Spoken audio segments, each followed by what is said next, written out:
Hello, hello, everybody. We have returned once again to Mad Lads Live. We're back with one-armed Toji. How is everyone this evening? I hope you are all doing well. I hope everything is going good. What a fascinating time this is. What a fascinating time this is. Hope y'all's days were better than mine. From the sounds of it, I hope that too. I hope that too, Ghost. How are things?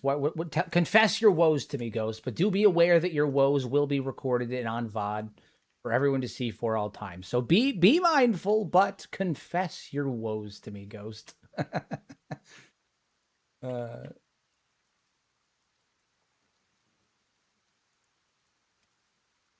all right, we got a couple skin spooters that are coming up here.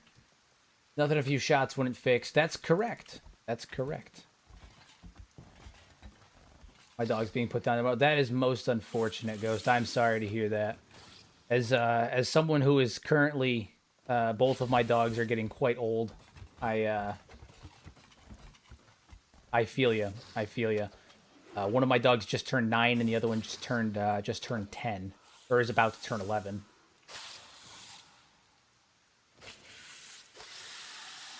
Oop, well, Toji got bit. Gotta finish healing up.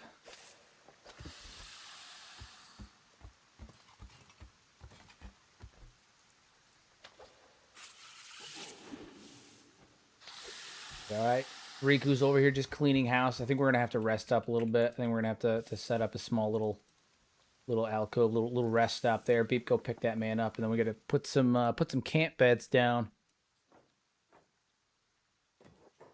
Mine's 12. Yeah, nope. It's definitely a rough time. I totally understand. Totally understand. One of mine is currently dealing with doggy dementia. So the older one, she's currently going through the early stages of dog dementia. It's unfortunate, but it is what it is. It's part of it. It's part of it.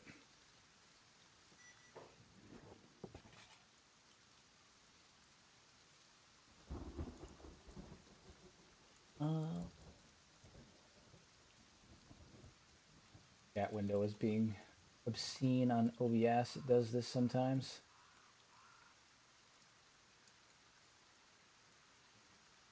Go. Oh.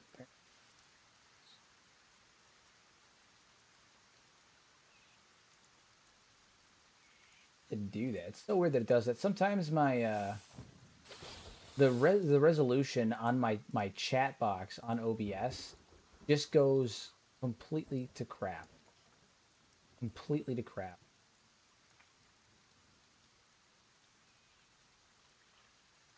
Hey everyone. Hey Red, what's going on? Welcome back, comrade. Welcome back. I can finally watch the live stream. It's true. True. Happy to have you back. Happy to have you back. Oh my god, dude, why does my OBS do that? I need to figure out what's up with that.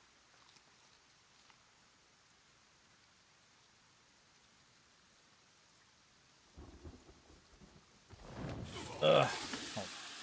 Oh. OBS is being ridiculous right now.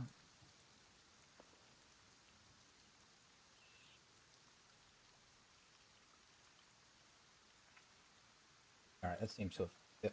Hopefully it'll fix it. For some reason on OBS, what happens is the resolution on my chat window will go, it'll just go wonky, right? And so the resolution will slowly get like worse and worse until it's almost illegible, and I have to like restart the stream chat, which is fine, but then it requires me to restart my Streamlabs. It's a whole thing. It's a whole thing.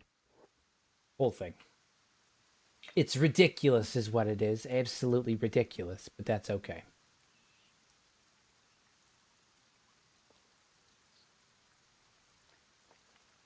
Oh man, if you do the Praetorian idea, can I name them after my dog? I'll do you one better. Let me see. I don't know if we're gonna do the Praetorian, but I can actually go get a dog.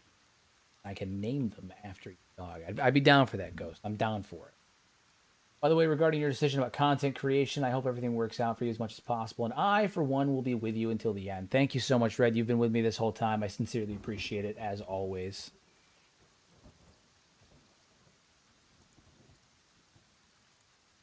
I sincerely appreciate it, as always.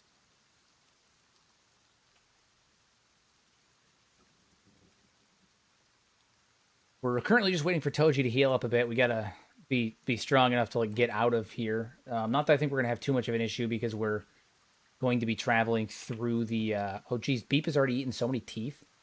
My God, man, he's just chowing down one tooth at a time. One tooth at a time. Yeah, I can finally watch the infamous flying bull incident. Yeah, yeah. It was bad. Bull roasted the shit out of me. Rest in peace, Ghost. I know, he died, but it's okay though because the entire playthrough is now shifted. Toji is now dominant. He's now focused and dominated the pretense of getting revenge on the Fogmen. They killed his friend. And that's not okay. Beep, why are you acting like a robot again? What is the deal with that? Hold on. Why are you acting like a robot again? Beep can eat teeth? Oh yeah. Oh yeah.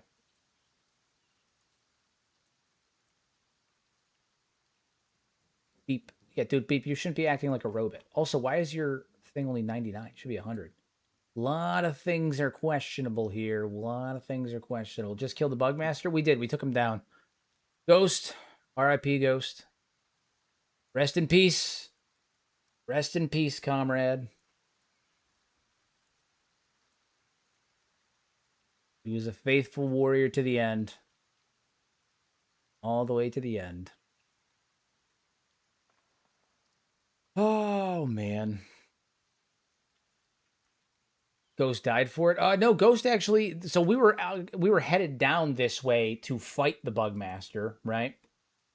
And unfortunately, on our way down here, I have Reactive World on, and I haven't used Reactive World in any of my playthroughs in a long while, so I didn't remember or didn't realize that in the recent iteration of Reactive World, there is the overrun Dead Hive here that has like the Royal Fogmen, like beefier Fogmen, and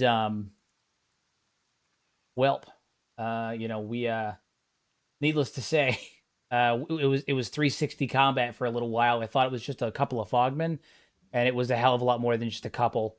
Everyone almost got eaten, but we weren't able to save Ghost, unfortunately, and he didn't make it. Hero, I watched your short with Flying Bull taking the piss out of Toji. Yeah, dude, he roasted him. He absolutely roasted him. It was honestly devastating. Honestly, absolutely devastating is what it was. He absolutely roasted my dude. Roasted him. I thought it was Bounties Galore. It might be Bounties Galore. Someone told me that it was from Reactive World because I was completely shocked when I saw it. I thought it was Reactive. Like I haven't seen it before. I didn't know what it was. I didn't know any of it. So someone told me it was Reactive World, but it may have been Bounties Galore. I don't know. One of them. One of the mods that I have on that adds something gave me an organized. They're smart. They're armed and they're organized. He died in battle, almost certainly. Therefore, he most likely he is most likely in what is thought to be paradise, or what it's called in the Shet Kingdom, which is Gateway. It's called Gateway. Who's the replacement for Ghost? I don't know yet. I haven't decided. I'm still on the fence. I want to find someone that I think is truly worthy. I'm not certain though. I don't know. It's up in the air. Good old Gateway. The Gateway. Their warrior afterlife. But either way, we're going to go turn in the Bugmaster, and after we turn in the Bugmaster, we're going to ally with the Shet Kingdom, and we're going to try and convince Asada through dialogue to send an army with us to go fight the Fogmen menace. So, how did you get Ghost to join you? Through dialogue. Sentient Sands. I actually beat him, turned him in, offered him a chance at redemption if he helped me fight Flying Bull. He helped me take down Flying Bull, and then afterwards we went our separate ways. And after we went our separate ways, we ended up meeting up a couple of more times, and eventually I asked him to join us. I asked him to become a part of our group and fight alongside us, and he agreed. Yeah, it was a good time. Hey, Hero, I wanted to ask you about this crazy theory I had about the moon of Kenshi itself. Is it possible that the moon has no tectonic plates and functions like Venus, and so when... Wait for it. We're waiting for part 2.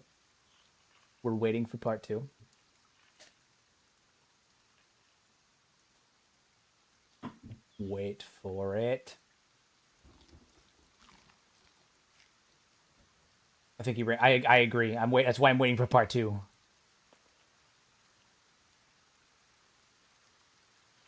Any minute now.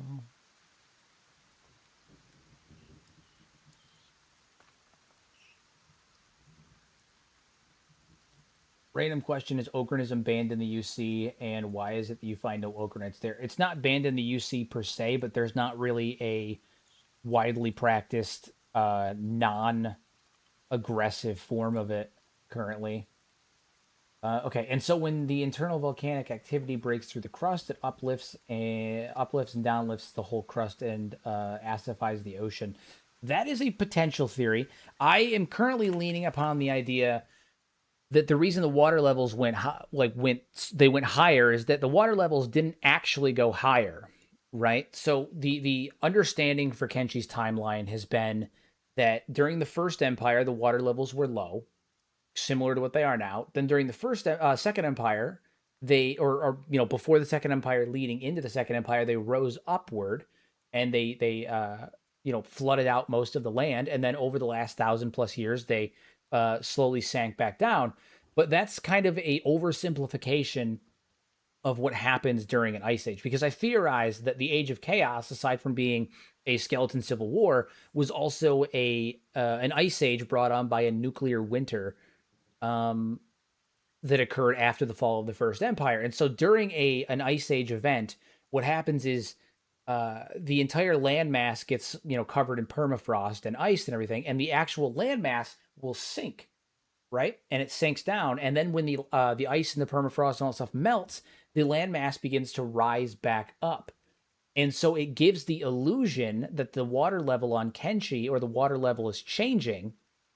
And in actuality, the water level is not changing. The landmass itself is rising. This is something that was observed in our own world as well. Post Ice Age, it'll look like the water levels are rising and falling, and to a degree they are, but it's not as a result of that. It's actually the continent, the landmass, is rising back up after being forced down by the extra weight of the ice from the Ice Age. And so that's what I think happened on Kenshi, is that it's not that the water level is going up and down, it's that the continent was forced down and then rose back up. So that's what it is. Now, in terms of volcanic activity and tectonic plates, I think one of the biggest sources of potential tectonic plate movement we have is wind. Because theoretically speaking, what is it? The Armor King store here in the Drowned Ruins was actually up on in this area here, and this was likely the Second Empire town of Ketch at some point. And due to whether it be natural erosion or tectonic movement, these areas began to separate just a little bit over time, slowly over time. I don't think it happened all at once, slowly over time. And then with a combination of erosion and tectonic movement, the city that used to be Ketch, the town of Ketch, slowly fell down into the ravine where now the Armor King store lies. So I do think there is a bit of evidence of tectonic movement on Kenshi, but we don't have a ton of it, that is for sure. But there is some evidence for tectonic movement on Kenshi. But it's hard to say specifically whether or not there is.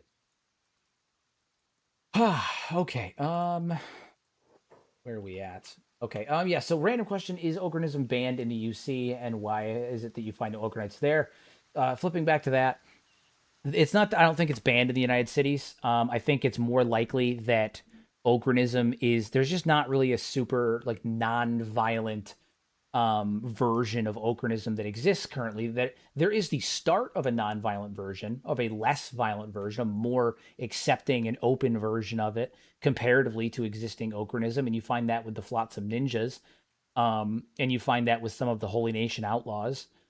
They still practice Okranism. They practice an Okranism that isn't so immediately hostile towards everyone that's not a Greenlander. I mean, not a human, because it's not just the Greenlander Scorchlander thing. There's this weird idea that Scorchlanders are discriminated against, and that's actually not true, at all. But there's not many forms of Okranism that are widely practiced by people that are not openly hostile to everyone that's not a human. And I think because of that, it's not that it's banned in the United Cities, it's just that it hasn't spread very far. Now, I think that when the Flotsam Ninja inevitably create like their mission ends up creating a reformation, I think that it'll spread over to the United Cities in the same way that Christianity like Christianity post Crusades during the Renaissance, towards the end of the Renaissance period, when Christianity was starting to become a little bit more widely accepted, a little bit more like toned down, in terms of like the Old Testament versus all of that stuff. So when it started to tone itself down a little bit, and become a little bit more open and willing to accept other people, it started to make its way over to Japan, which is what the United Cities is based off of. And so, in the same way that Christianity made its way over to Japan towards the end of the Renaissance period, once the United Cities, I mean, once the Holy Nation finishes their Crusades and they enter their Renaissance period, I think Ogranism will start to go through a reformation, become less hostile, and Ogranism will start to spread over into the United Cities when it becomes less violent, less aggressive, less, um, discriminatory and all of that stuff. So, are there other religions on Kenshi? Yeah, there's the preacher cult. There's the preacher cult. Is the Holy Nation mostly Greenlanders because their kingdom is in the fertile zone? No, the Holy Nation is mostly Greenlanders because Scorchlanders tend to have a disillusionment with living in like the constraints of normal society. They value freedom and don't really like rigid structure. They like freedom of movement, freedom of self, freedom of expression, and so they tend not to align per se with living in Okranite territory. But there are Scorchlander Okranites, the Flotsam Ninja being a good example of them. They reject the premise of Okranism as it stands now because, and like the way that it's practiced by the Phoenix, because it doesn't allow for freedom. It's crushing down on their freedom, and Scorchlanders have a higher propensity for freedom. They want to be free. They want to have freedom of movement. They don't want to be tied down by a rigid structure. And so the Flotsam Ninja are primarily comprised of Scorchlanders for that purpose, because even though they believe in Okranism, they don't like being tied down by such an aggressive structure. So,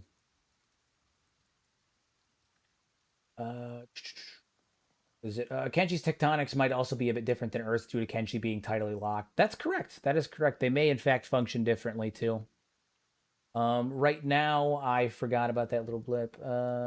Nothing will be spreading out into the charred ruins of the Holy Nation because because I slaughtered a lot of them and let the Shek take the survivors into slavery. Touche, touche, touche. Refugees and migrants are some of the most proficient spreaders of religion in our history. That's true. That is true. That is true. Um, Actually, fun fact, in Japan, just since we're on that topic, in Japan, one of the largest religious revolutions in terms of Christianity was the result of Shiro Kotomine. Not Kotomine, sorry, Shiro Amakusa. I just made a fate reference for anybody who got that. It was it was the result of Shiro Amakusa, who was basically considered to be the Japanese equivalent of Jesus. He was the Japanese like savior for Christianity in Japan. He was the messianic figure for Christianity in Japan, and he rallied peasants in a revolution that had been displaced by the like refugees and peasants and farmers and stuff that had been displaced, and as a result of that, ended up creating a revolution that helped spread Christianity quite rapidly in Japan. Interesting little fact about that. And yes, I definitely made a blunder and made a fate comment. It's my fault because I made a fate mistake and called him Shiro Kotomine instead. It's because what is it? I recently rewatched Fate Zero, and the name was on my head. Anyway,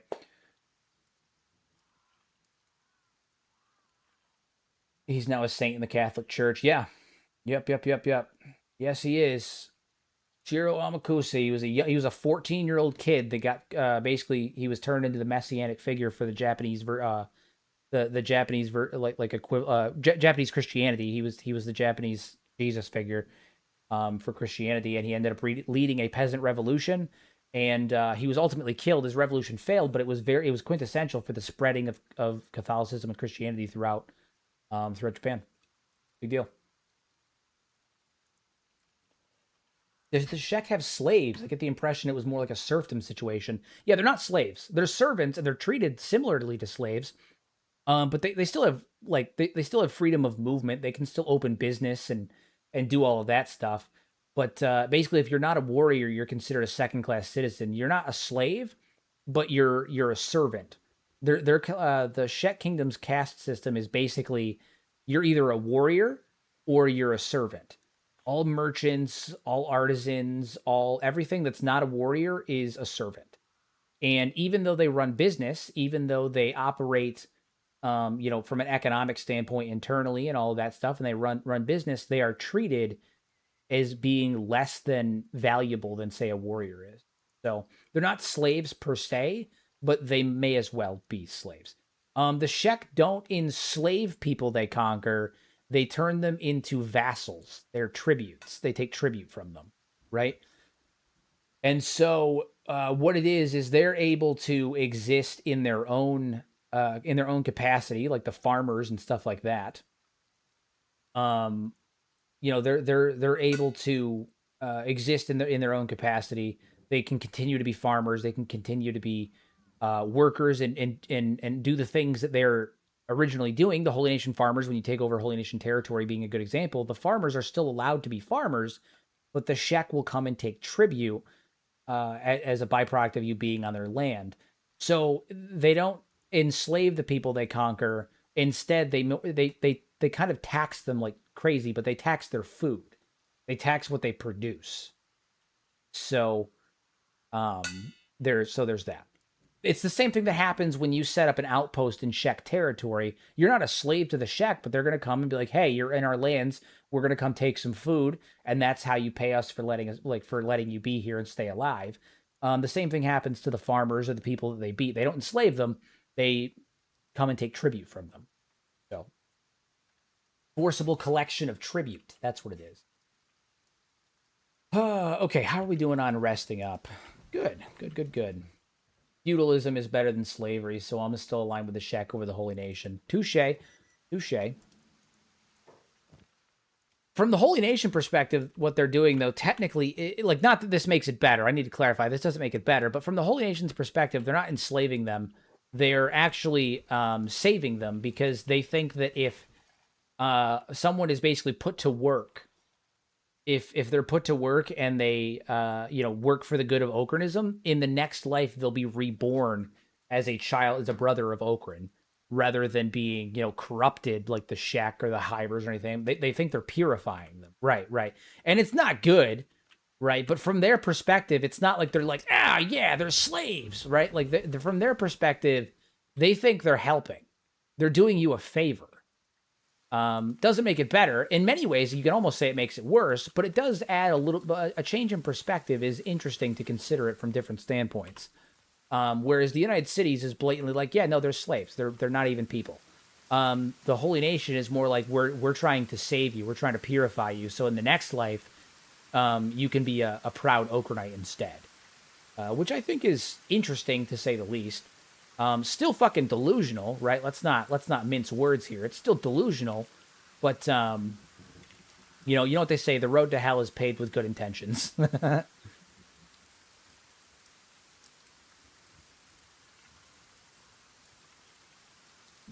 a crime of idiocy and ignorance.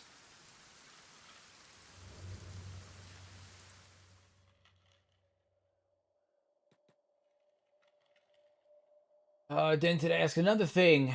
Do you view the trade ninjas in the hub and Rebel HQ as a rival trade node that can break Longin's monopoly eventually, or is it likely that they are agents of Longin? I did miss that. Thank you. I think that they are rivals to Longin, but I don't think that they are real rivals. Like I don't think they stand a chance.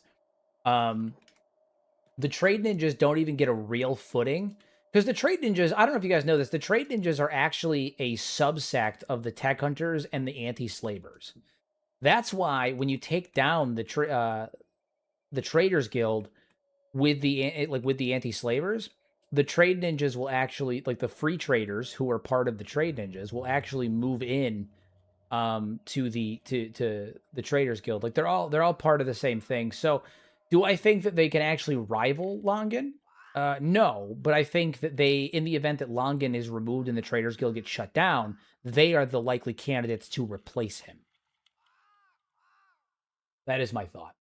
Honestly, as a Hindu, Okrinism sounds like a better version of the multi-life Hindu caste cycle of Mitakshara. I mean, yeah, it does kind of have that that Hinduistic ideology where it's like, you do good deeds in this life and you'll be reborn in a higher caste and eventually you'll reach nirvana. But it's an interesting prospect. It's an interesting prospect indeed. Of all tyrannies, a tyranny sincerely exercised for the good of its victims may be the most oppressive. Indeed, indeed.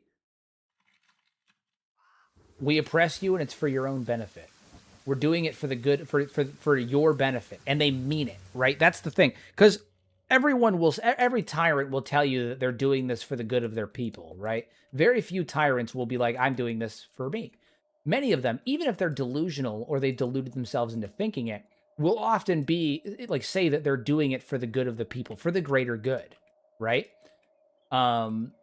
Oftentimes for the greater good is just used as a rallying cry to justify the decisions that have been made that are bad. And so, it's kind of an imperative thing that when you're in a situation where you feel that you need to oppress the people for the greater good, you will inevitably end up being evil, because it comes with the assumption that the people are incapable of making the right choice for themselves, and so you have to make it for them, even if they don't agree, right? And that's obviously fundamentally incorrect. People need to be allowed to make their own mistakes, but it is what it is. So much easier to convince someone is doing something out of selfishness than it is out of real belief. Indeed, yeah, yep. Yup. Is the reason the skeletons are widely despised, not just in Holy Nation territory, but also hunted by the nobles in the UC, because a large portion of them are downright psychotic? No, the Holy Nation obviously hates them for religious reasons. The UC doesn't hate them, but they view them as a trophy. I mean, they're ancient beings that are, that tend to be incredibly strong, tend to be incredibly tough to take down. It's kind of a trophy, right? If a noble hunter walks by a skeleton, hell yeah, dude, they're going to fucking go after him. They're going to go after him because that skeleton is not associated with them, and they're nobles and they can get away with whatever they want. But also a noble hunter that took down a being that's thousands of years old. I mean, that's kind of impressive, right? That's kind of an impressive feat. Imagine being the noble that can be like, yeah, dude, I've killed skeletons that were, thousands plus years old, that were ancient beings. Even the ancients don't stand a chance against me. That's how strong and influential I am. That's how fucking awesome I am, So they just view it as a challenge. It's a badge of honor. It's a trophy. It's one more thing it's another notch on their belt, one might say. It's just another thing. Funny question: how on earth do they know who the first child born after death of the previous Phoenix was? Well, there's a couple things. One, I have no fucking idea. I have no legitimate idea. The best thing I could think of is that, like, the only thing that I could think of realistically is that either like Bazinga Banga Bingo said, it's a grift by the Holy Nation, by the clergy, where they just pick a child that is born after the Holy Phoenix dies really, really quickly, and it's like, this is the one, this is the guy, and then they take him in isolation and they raise him, because it doesn't really fucking matter who the Phoenix is. Let's be honest, it doesn't really matter who the Phoenix is, as long as the clergy can raise them to push their own agenda. They're deep in the Crusades period of, they're deep in the period of the Crusades. Their whole thing is about the increase in papal indulgences that'll end up leading to that Reformation. It's all on the fast track to lead to a religious reformation. So we can either assume that it's either a full grift by the Holy Nation clergy, or we can assume that there is some kind of record keeping that is done where when someone dies, when the Phoenix dies, the time is recorded, and at the time of all births, the time is also recorded, and they just find the child that was born first in the Holy Nation. Chances are it's not going to be someone from any of the outside towns, because word would have to spread and all that stuff. It's not going to be a child from Stoat. It's not going to be a child from Bad Teeth. It's going to be the firstborn child after the death of the Phoenix in Blister Hill. You know,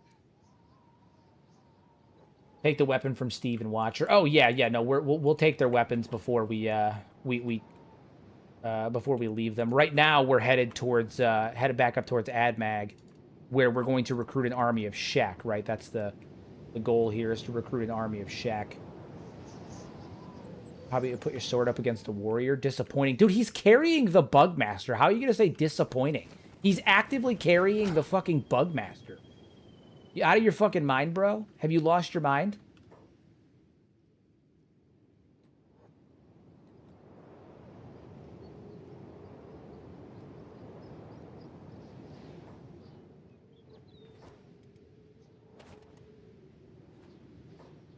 My dude said you're just a disappoint. You're a coward as I'm carrying the Bugmaster.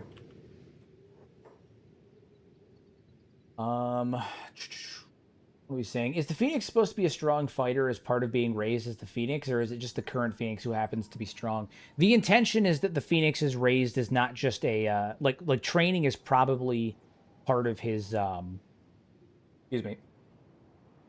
Sorry, training for martial combat is likely part of his upbringing. It's part of his teaching, right? A lot of religious societies throughout history, a lot of deeply religious societies practiced forms of martial combat as a form of meditation and spirituality, right? The Phoenix is not just a random person that's selected and or presumably is not just a random person that's selected and then given the right to rule. They're raised by the clergy to be the most efficient fighter so that way they can be the embodiment of Okran. They have to be a strong leader. A leader needs to be the embodiment and what is the word? A leader needs to be the he needs to be the most exaggerated in every quality. Let's be honest here. This is a king in particular, right? Like kings, queens, emperors, religious figures, all of that stuff that are in positions of power need to be an exemplary example of every trait they embody, because they have to be the example that people live by. The people should want to be them. They should be a source of envy, and they should be a source of pride. The people should look at their leader and say, my leader is the strongest. My leader is the fastest, the smartest, the most devout, the most moral, the most ethical, the embodiment of God. They should be perfect. The people should look at their leader as if they are perfect, because they should be the embodiment of perfection to their people. And in the same sense, their enemies should hate their enemy. Like their people should envy them and want to be them. They should be the byproduct. They should be the center of hero worship, right? They need to be those things. It's important to be those things, and the Phoenix is no different to that. The Phoenix would be raised to be the most devout. The Phoenix would be raised to be the most martially inclined. The Phoenix would be raised to be a skilled warrior, a devout student of Okranism, a follower of the doctrine, a cunning diplomat, and an aggressive leader who takes the decisions and makes the choices that nobody else is going to make. That is what they need in a leader. That's what makes a good leader. And as a byproduct of that, they can both inspire the people that are underneath them, and they can instill a feeling of fear and doubt against those who go against them. By being that extreme embodiment, it is incredibly important. And so martial training comes into that as well. The Lord Phoenix would likely be given martial training in addition to his training in scripture, his training in all of that other stuff during his time with the clergy being raised. He used combat as a form of not just to be an excellent warrior, but to be a commander on the battlefield, to be, the implement of justice, capable of smiting the foes in front of him against Okran, but also as a form of spiritual meditation. Build the body, build the mind. If there's, what is it? There's an old African proverb: if there's no enemy outside, the enemy within can do you no. I mean, if there's no enemy within, the enemy outside can do you no harm. And as a byproduct of that, they need to build him to be mentally, physically, and spiritually strong. resolute in his decisions. There's no room for doubt. There's no room for anything other than perfection and intensity. And as a byproduct of that, he needs to be a strong warrior that is capable of fighting, but also he probably uses that combat as a form of meditation to strengthen his mind, strengthen his resolve. Thank you so much for the follow. Much appreciated. Much appreciated. Welcome, welcome.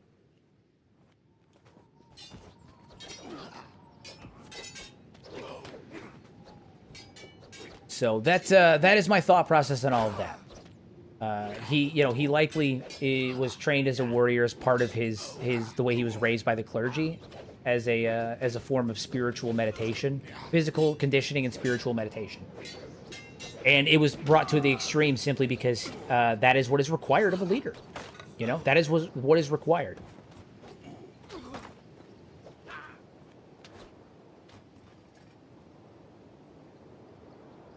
The people should hate him, and his enemies should want to be him.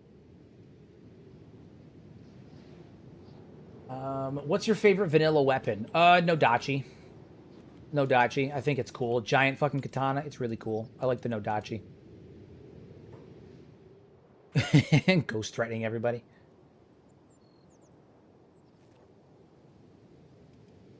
Yes, much appreciated, guys. Do remember to like and subscribe. Remember to like and subscribe. Hit the noti bell so you don't miss out on any uploads or live streams or anything like that. Much appreciated, guys. Much appreciated. I'm still working on the Riku merch. We've got some upcoming merch with Riku the God here. So we're gonna have a new shirt coming out on the website for in the merch store for Riku the God. It's gonna be a good one. It's gonna be a good one. It's gonna be real good. But I gotta get a good shot for him. Is that Beep again? Beep has started to revert back to a robot. I'm gonna say some shit to him. Beep, you're starting to talk like a robot again. Fix that shit.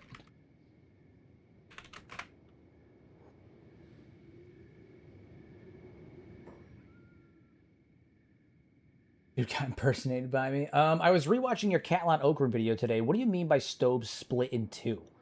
So Stobe didn't split in two. All right, so let me backtrack a bit on that. Stobe didn't literally split in two.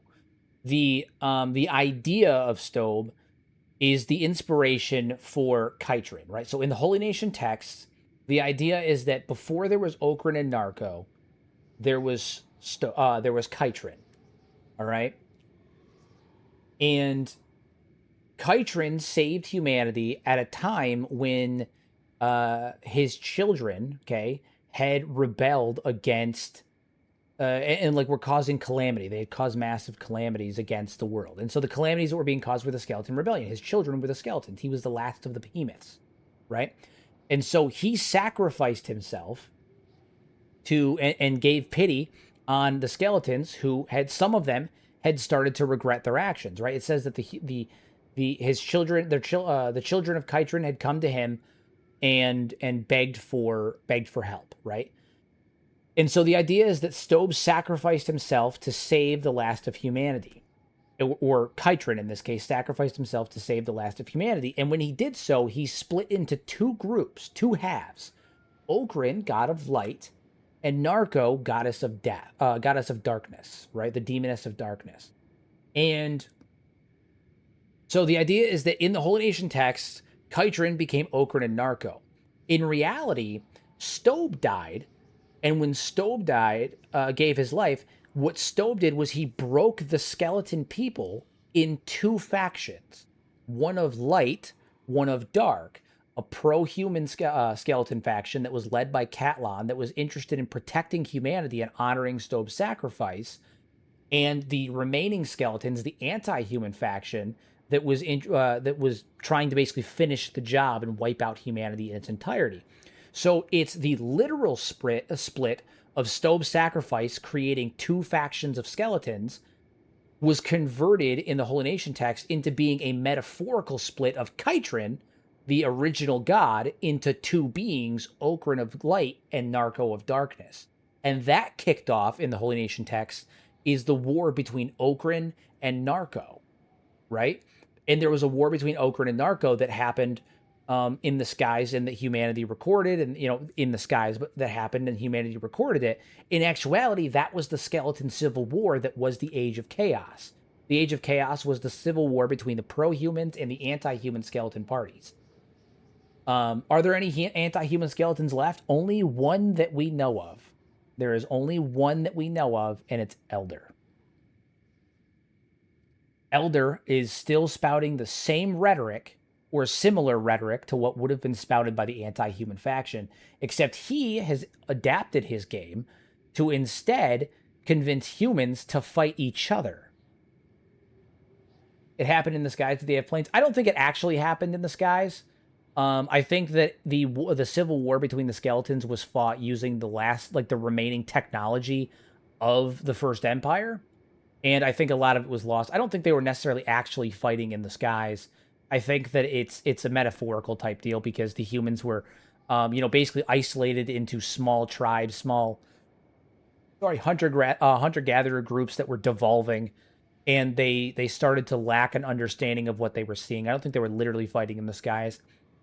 I think the whole fighting in the skies thing is either they were using technology that maybe was present towards the beginning of the war when the First Empire first collapsed, and then as that tech became, less and less viable, they started to fight. It became a ground game, or it's a metaphorical. They were fighting in the skies because they were just better than them. They viewed them as gods fighting because they're these immortal, high, powerful beings, while humans had regressed to a point of basically becoming hunter-gatherers, especially compared to what they were before. Do we have any idea what Stobe actually did, like what the threat was and how he stopped it? Was some kind of nuclear thing? There is near Stobe, there is what appears to be a missile. In the video, if anyone's interested, the video is my if you go to my channel, go to my videos. It is one of my most recent lore videos titled Kenshi, The Age of Chaos, how Catlan became Okran. And in that video, I actually show that near Stobe's body, just over by Ark, where the Reavers are, there is what appears to be a missile lodged in the ground that never exploded. And so the idea is that it may have been a nuclear device that was aimed at the Ark that held some of the last remnants of humanity, and Stobe's Garden was one of the last habitable zones on Kenshi after the skeletons had basically nuked most of Kenshi, causing a nuclear winter that ended up becoming an ice age and making the vast majority of Kenshi uninhabitable, except for Stobe's Garden, which is meant to be a direct one-for-one mirror of the Garden of Eden, where humanity would restart. And Ark, granted, Ark was named after a modder who made the hairstyles, but there being an Ark would be the similar to like Noah's Ark that carried the two of every animals from the Bible. So Stobe's whole thing is very much a biblical allegory. Stobe is a Jesus figure. He, saved the last remnants of humanity in Stobe's Garden, the Garden of Eden. On the Ark, he had, humanity survived the nuclear winter, or the world-ending catastrophe, like the flood or the winter. That would they survived it on the Ark. It's all a biblical allegory. So there's that. The real question is if there are any hidden caches of nuclear weapons remaining on the land of Kenshi. Touche. I think there was a couple, and they blew up in the grid and created the crater. So, yeah.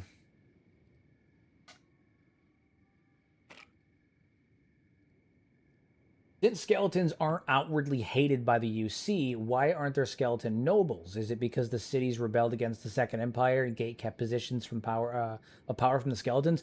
No, I think that most skeletons identify that they shouldn't be in a position of power. I think they saw what happened to Catlan, and most of them acknowledge and understand that they should not be in charge. Yeah.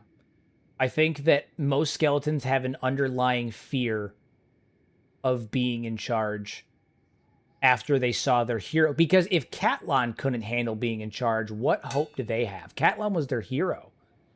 Catlan was their savior. He was the savior of humanity. He was the savior of the skeletons. He led the skeletons against the anti-human faction during the Civil War. He would have built the Second Empire on the bones of the first. He was their hero. Many of them like venerated him as not just a hero, but like as a god almost. He was the best of them. And if he failed, what chance do they have? If he couldn't handle the authority, if he couldn't handle a position of power, what chance do they have? I think most skeletons just acknowledge that they should not be in charge. They shouldn't be. They don't have the capacity or the propensity to be in charge. They can't. And I think most of them understand that. So that's my thought on that.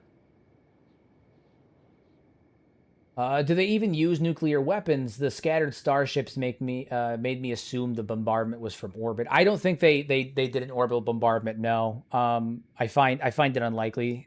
I think a lot of the starships and stuff were cargo ships that were brought down during the initial landing phases, like after they dropped in materials and supplies using the domes that were basically drop pods. Yeah, I don't think it was a bombardment of any kind. No.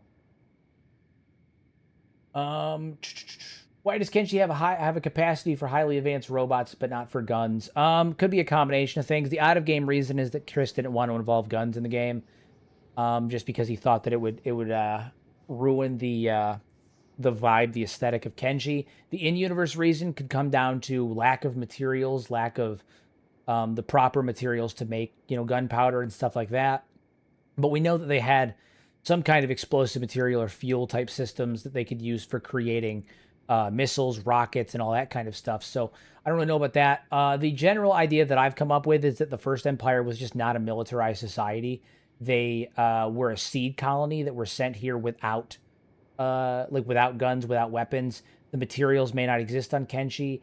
And rather than because I find it interesting that when they were fighting off the kaiju like threats on Kenshi originally, they created behemoths, right? Like that's kind of it's kind of a level of ingenuity that you wouldn't expect from a civilization that is using guns. It didn't seem necessary, right? Like if they have access to guns, they have access to highly advanced weaponry, then you wouldn't think that they would need to basically just scale up their skeleton workforce in size and have them fight the behemoths and fight the kaiju instead.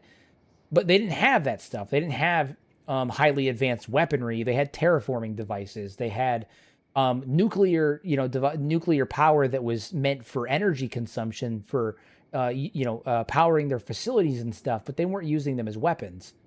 And that's why when they were faced with the kaiju-like threat, rather than being like, let's blow it the fuck up, they said, let's take our skeleton workforce, our AI robot workforce, and just make them bigger. We have the materials to make them.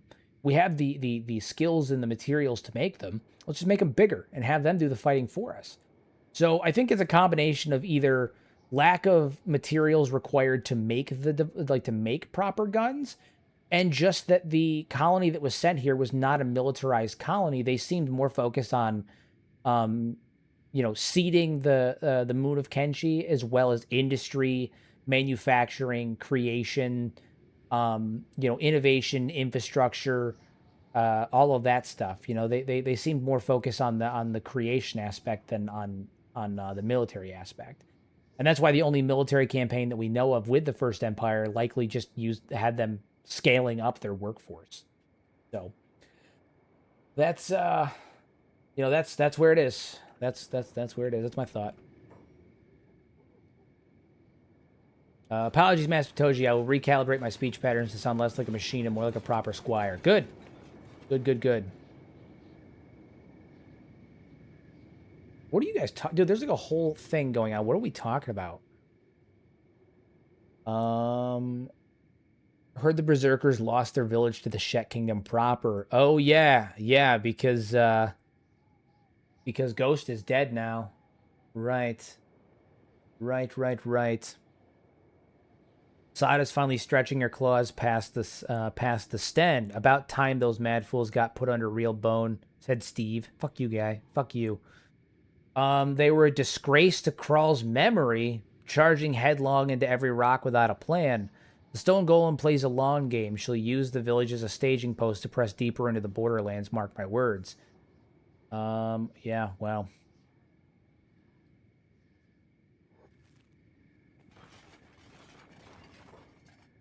Berserkers bled themselves dry for nothing. Oh, dude, we're about to talk some shit for Steve, on Steve. Watch your tone, Steve.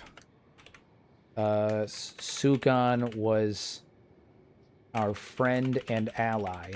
He died a hero so we could escape.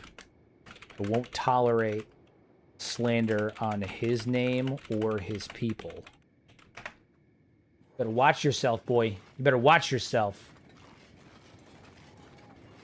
You're right, boss. Sukon swung his last with his guts hanging out, so we'll see another dawn. I got no right to spit on that kind of ending. Yeah, you're goddamn right you don't. You better fucking watch your tone. Better watch your fucking tone.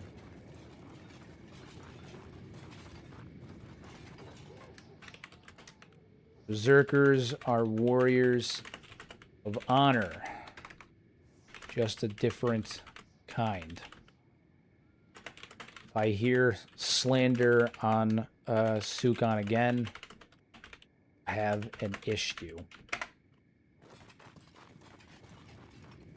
I hear you, boss. Sukon's blood bought our freedom, and I'll remember the debt. Won't happen again. You're goddamn right it won't. Goddamn right it won't.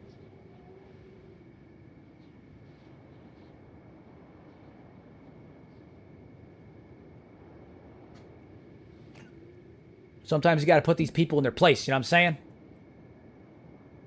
How do you think way stations properly maintain their economy? Like, it's a bit hard to just maintain a way station with a bar's profit. I mean, look how dangerous Kenshi is, you know? Trade caravans, hive caravans, random travelers, tech hunters, they're all probably stopping in semi-regularly to drop in supply and all that stuff. And as long as there's a steady amount of money on hand, they can buy enough supply to get them through the next run, you know? I imagine they operate running on drifters, tech hunters, all that stuff. Like episode 10? Oh, we're on episode fucking 16 right now?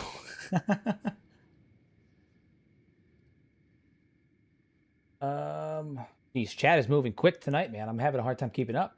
They also destroyed the behemoths after they were done using them, so that could indicate that they just don't need small arms in their culture. Yeah, I just don't think that they were a culture that was interested in militarized like military. They weren't interested in weaponry. They weren't interested in large scale movements. You know, I think that's part of the reason they fell so quickly to the Skeleton Rebellion, because they just weren't equipped to properly fight back against it. Not only did they not see it coming, because of their own hubris of being the creator of the skeletons, and also they thought of them as toasters, but also, like, they just didn't have the actual materials required to fight back. As far as we can tell, the skeletons actually, you know, probably commandeered some of their existing tech, like the eye satellites that were terraforming devices, and used them against them in a violent way that they weren't expecting for. Like, they, you know... Like, they just didn't have the technology or anything like that to fight back properly. You know, they didn't have defenses set up because they didn't think they needed them. Most of Kenshi is essentially a permanent frontier. Saloons and trade posts will be highly popular. Yeah. Yep.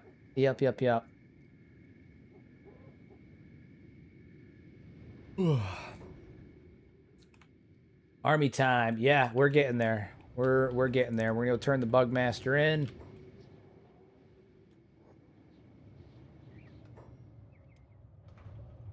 Where is Bayan?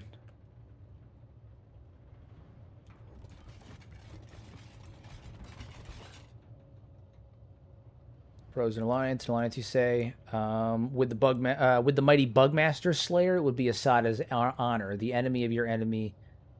Well, the enemy of yours is an enemy of the Shek, kid. Can I speak with the Stone Golem? Impatience, I already told you, outsider. No, oh, what? God damn it. Thank you, Ban. Hell yeah. Take him to Bayan. We're taking him to Bayan. We should be allies with them now, right? Le Shek Kingdom. Yeah. Riku the God, the Battleborn. Hail to the Battleborn! We are the Battleborn. We are the Battleborn. Toji's an old man now. Toji's beard has grown out as a result of all the stress that he's had. He's got long hair and a beard now. It's been a long journey, okay? It's been a long, stressful journey for our boy. Toaster with a hard R and everything? We'll say tosta. It's true. It's true. I'm sorry. I'm sorry. I'm sorry. I'm sorry.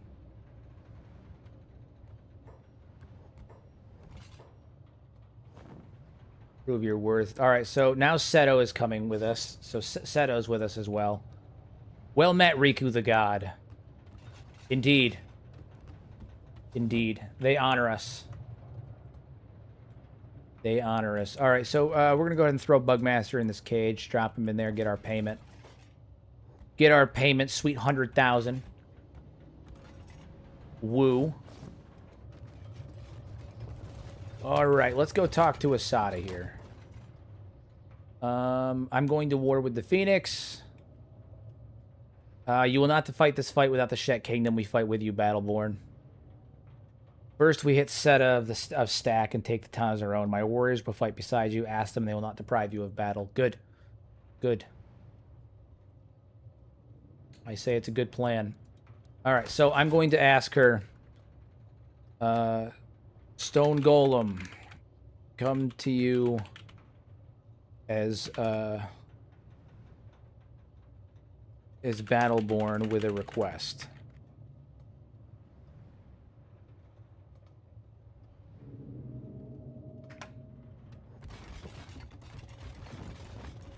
Speak your peace, One Arm. I've given you steel and blood already. Make this request worth the dust. I wish to march on the Fog Islands to take down the Dead Hive and avenge Sukan. In order to do so, I understand that the Holy Nation must fall. I request an army to move on the Okranites at once. Once the territory belongs to the Shek, we can move as one on the Fog. Why are we fighting the Holy Nation again? So basically, it's not that we have an issue with the Holy Nation. It is that we it's that we want to take down the Fog Islands. We want to take down the Fogman in revenge for Ghost. You know, he was killed by the Fogman. And I think Toji firstly, he's come to kind of identify with the Shek throughout this playthrough. He's like, they're the ones that have treated him with the most respect. He respects Riku. Ghost was always a good friend to him. And I think that he just kind of identifies with the Shek. Their unending resolve, their dedication to being, being warriors of might and honor. And I think that he empathizes and understands with the Shek. And aside from that, he is currently focused on getting revenge for the death of Ghost. And he understands that the Shek are his best chance to do so because he has a good relationship with the Shek Kingdom. And in order to get them to do that, he needs to clear a path. And the current thing that is in his way is the Holy Nation. In order to get the Shek forces to the Fog Islands, they need to clear through the Holy Nation to make that land secure, and then they can just close in on the Holy Nation, on the Fog Islands. And so it's not that he has an actual beef against the Holy Nation, it's that Toji is on a mission of vengeance against the Fogmen, and he's willing to crush the Holy Nation if it means that he can get his revenge on the Fog. The story has gone from Toji's the one-armed bounty hunter to Toji is the one-armed warrior who is on a quest for vengeance against the Fog. He's suffered undoubtedly. He's taken on many strong foes, the Bugmaster, the Meat Lord, all of that stuff. And I think that he is now at a point where he's willing to take down the Okranites if it means that he can get his revenge. I think the loss of Ghost really, really hit him. I changed his appearance, obviously, to reflect it. But, he's clearly grown into a warrior of like it's both skill and resolve, but also one who is deeply troubled, I think, and stressed by the losses that he's incurred. You know, he's led people on death marches. He saw many men get eaten by the gurglers. He saw many men get eaten by the cannibals. You know, he's seen many people get eaten by the fogmen. Uh, he saw many good people get sacrificed by the preacher cult. And all of those times he was trying to do the right thing and help people. He's always just wanted to help people. And enough people have died in his crusade to try and help people that he's kind of become a little bit jaded. And I think the loss of Ghost was the final straw for him. I think something snapped, you know? I think something snapped. And I think as a result of that, he is, you know, he's now on a mission for revenge. He's going to, it's not about doing the right thing anymore. It's about making the world is constantly beat on Toji. And I think he's ready to beat on the world a little bit. Like, he's ready to beat the world back just a little bit.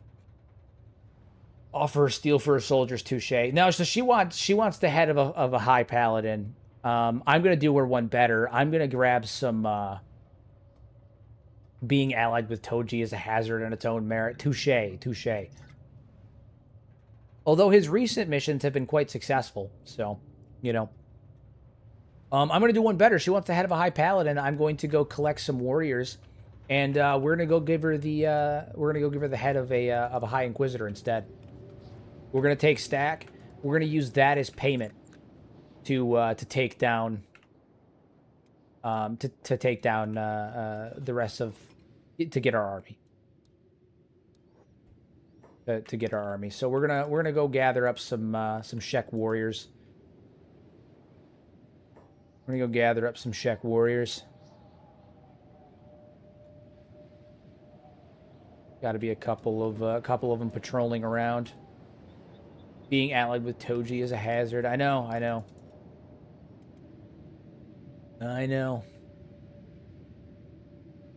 All right, so now we're gonna look for a couple of Shek caravans that are roaming around, because we're gonna march on Stack. Seto, who is Seto being chased by? Oh, wolves. Chased by wolves.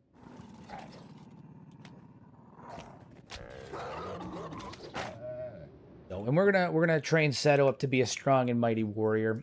Speaking of strong and mighty warriors, we actually need to trade some equipment with her, give her a weapon that is worthy of her station. You know, and that's actually going to train her. She needs to have a nice heavy weapon that's going to train her. I think we're gonna give her the huge cleaver. We're gonna give her the huge cleaver. Let her train with that. Or we could give her the great sword, but you know, I think that I think Riku. Actually, you know what? Yeah, let's give her the great sword to train with. Give her the great sword to train with. Plus, it fits her. It fits her like general like body type more anyway. So, geez, gotta turn my vibrator on my phone off. Hold on. Hold on. Yeah. There we go. Seto permanent? I don't know yet. We're still up in the air. We're still up in the air.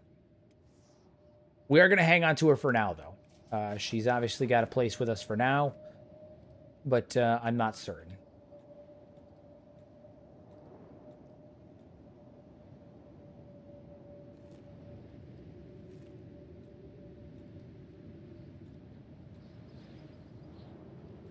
Going. Gonna find a couple Shek Kingdom patrols. They're around somewhere.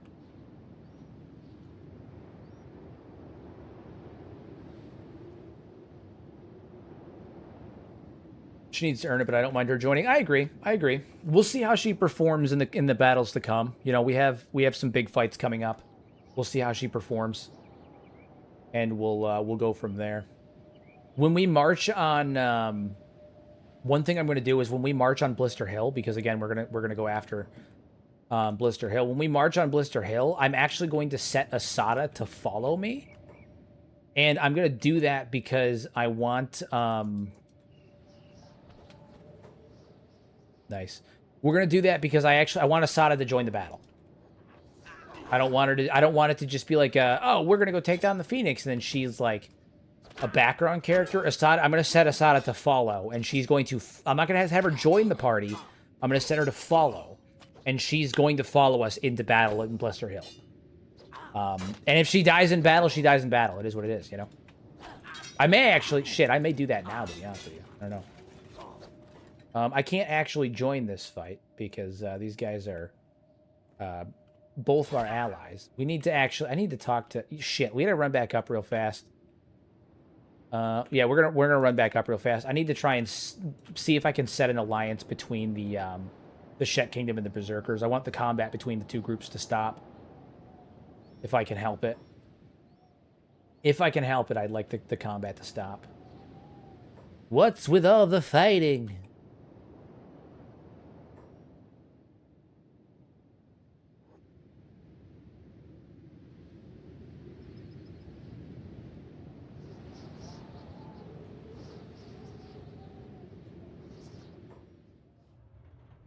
Where is Asada at? I'll be up top. Yeah.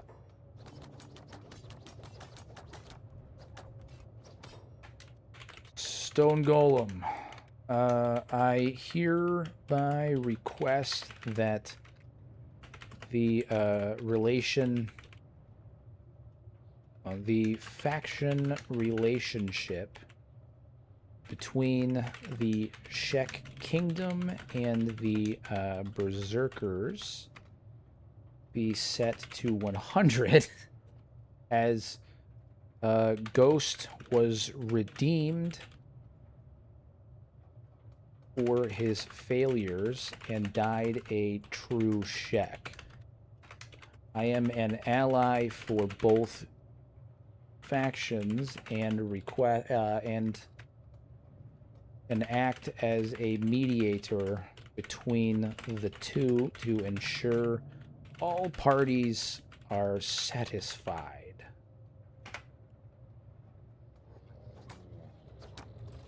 Ghost death does not rewrite blood. The blood he spilled. If you want peace between the Shek and the Berserker, bring me their chieftain's horns as proof of their new alliance. Their chief is dead. Their only chief... Hold on. Their only chief is dead. He died with Sukan. You have my word. We should be focused on our fight with the Okronites and the Fogmen.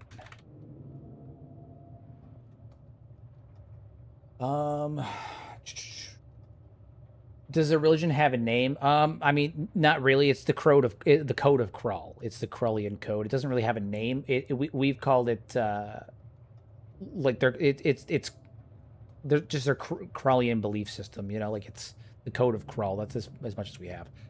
Their only chief is dead. He died with Sukan. You have my word. We shall be focused. Should be focused on our fight with the Fogmen and with the Okronites and the Fogmen, not between each other.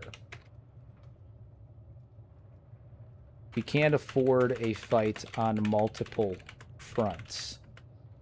Even now, the fight outside our... Hold on. Even now,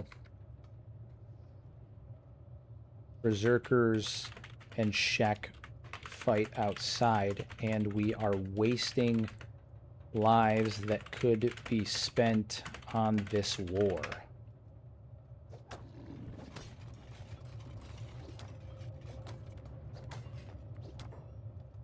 You're a smart leader. Words are wind against stone, one arm. I need horns of a living chieftain who swears fealty, not a ghost's memory. If they truly follow the path, prove it. You're a smart leader who has adopted wise policy thus far. You have my word as their ally and the closest thing to their leader now. I speak for them and swear my fealty in exchange. Does that actually work? It can. It can. It can. What'd she say? She said, your word carries weight, One Arm, but stone remembers every crack. Bring me a token from the Berserker's camp, something that marks them as ours, and I'll call the blood feud settled. Deal. I bring you the Meito sword of Sukan himself. The pride of the Berserkers as a token of the Alliance.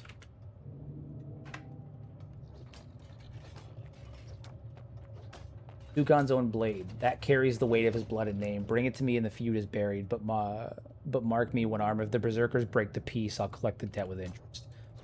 Okay. Fair enough. I'll do it. I'm willing to give up the Meito Cleaver if it means that we can do this. Riku, come on.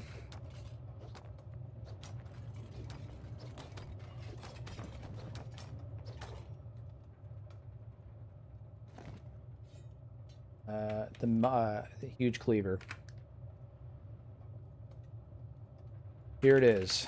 Take this huge cleaver that belonged to Ghost. In exchange, we shall have our peace. Cleaver, not Sukan's blade. You're trying to pass me a different man's steel and call it a treaty.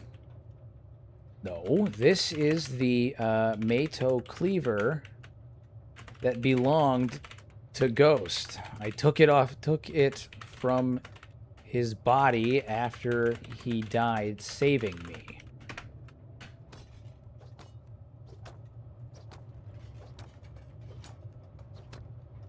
Oh my god. Hold on. Ghost's sword. Here. She's making me fight on this, man. Not Sukan. God damn it. Hold on.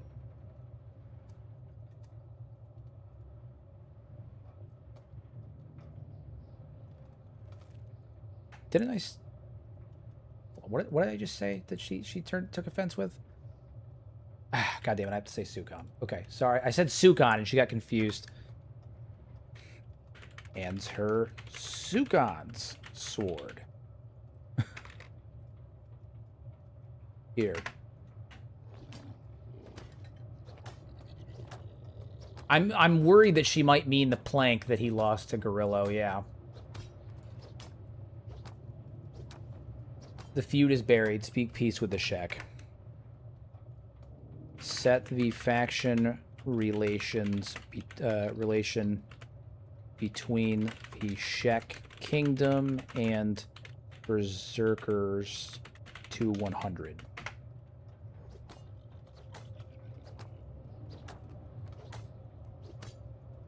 Okay, so I have no way to actually test this now.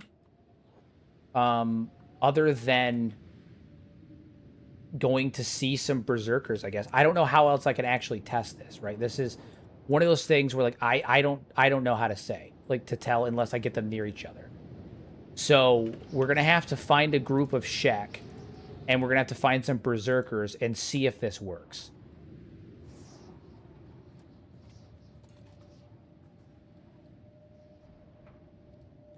We're going to have to see if this worked. Theoretically speaking, it should. It doesn't show it in the chat log. No, because it wouldn't show a change in faction relations between us and the... it only shows in the brackets if there's a change in relation between... Like for our faction, right? If there's an alteration in our faction's relationship with people, it doesn't show it if it's somebody else's faction relation. That's why, like, you can pick a fight. What is it in the United Cities? A fight can break out between the mercenaries and the United Cities, and it'll never pop up with a notification, right? The brackets are self only. Yeah. So we're gonna take this group of Shek. I could use some extra swords. God damn it, bitch! No, you are coming with me. All right, come on. And we're going to go find some berserkers that are around here somewhere.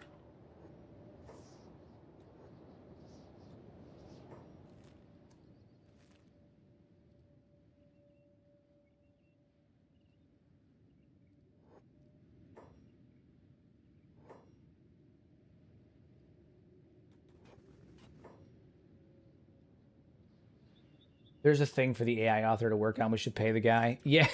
I gotta let Harvey know a few of the other things. It's been a while since he popped into the stream. Sometimes he's in the stream too, so like I can chat with him and be like, hey, this is the stuff that we're doing, like it's or like that we want to see. These are the things we want to get worked on. Like we can usually get some of that stuff worked out. Like he's been pretty responsive about stuff, so that's been pretty cool, but he's currently not there. Okay, so this is a berserker. Let's see if they attack.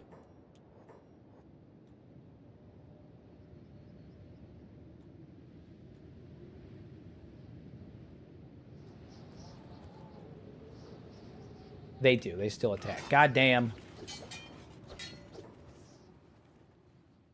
They do. They still attack. How unfortunate.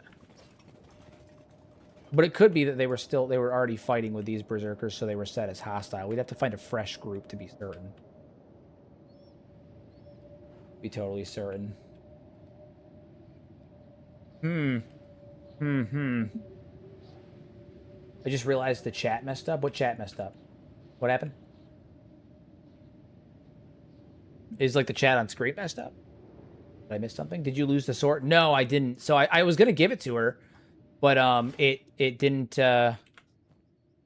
take properly because of the way that I was trying to do it. I've never tried to do it that way, so like I wasn't sure if it was gonna work. And it didn't end up taking the sword, but she did say that the beef was squashed, and I also did what has worked historically in the past for me with these kinds of things, which is I flat out told her to set the faction relations to 100. And in my experience, that has actually worked out quite well. So, and she said the beef was squashed, so I was hoping that was the case, but maybe not. Because I'd like to unify the Shek and make them allies once more between the Berserkers and the Shek Kingdom, but it doesn't appear that that's necessarily the case. How long are these Shek working with me? 2 days? Okay, so we're gonna build up some Shek forces. I'm gonna grab as many patrols as I can find, and we're gonna go attack Stack. But we need a sizable force of Shek. This is not a small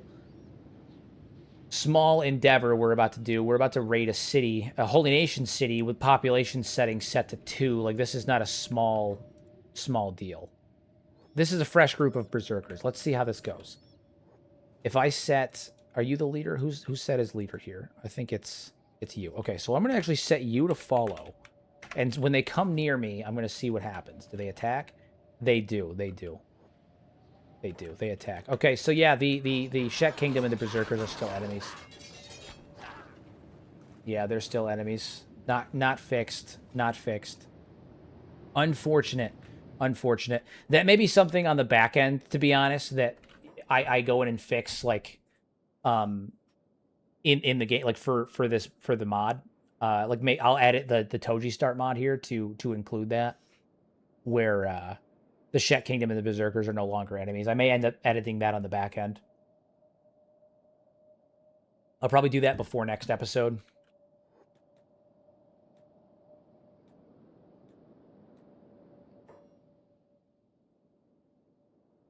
Guys, Triangle Bandits? Nah, fuck them.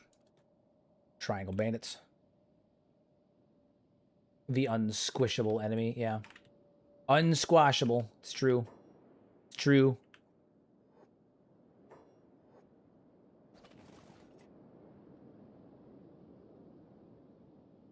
Sometimes when you're playing a story in Sandbags, you have to be your own DM. Touche! Touche, that is very true. Sometimes you gotta do it yourself. Sometimes you just gotta do that shit yourself. And that's okay. That's okay.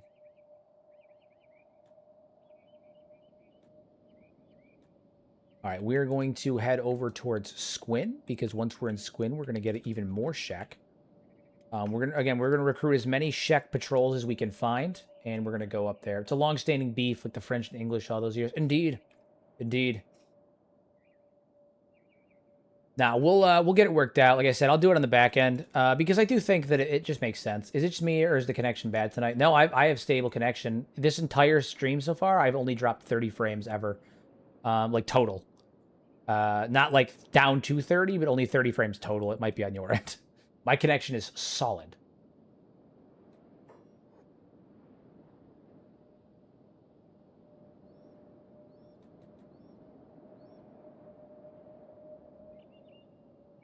No issues on my end. And I always have stream quality being verified because I also watch the stream on my phone simultaneously. So I can make sure that there's no like hiccups or drops in quality or anything like that. I always want to make sure that I'm not experiencing like gaps or losses or anything. So did Beep lose an arm? Because he just did the beep dialogue he does when he loses an arm. Oh, sometimes he just beeps. Sometimes he just beeps. That's all.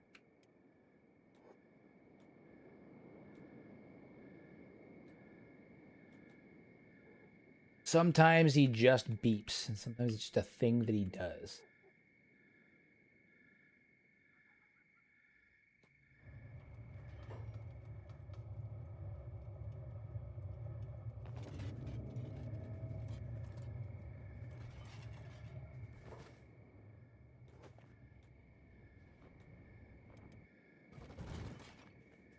Come hither, proud Czech warriors.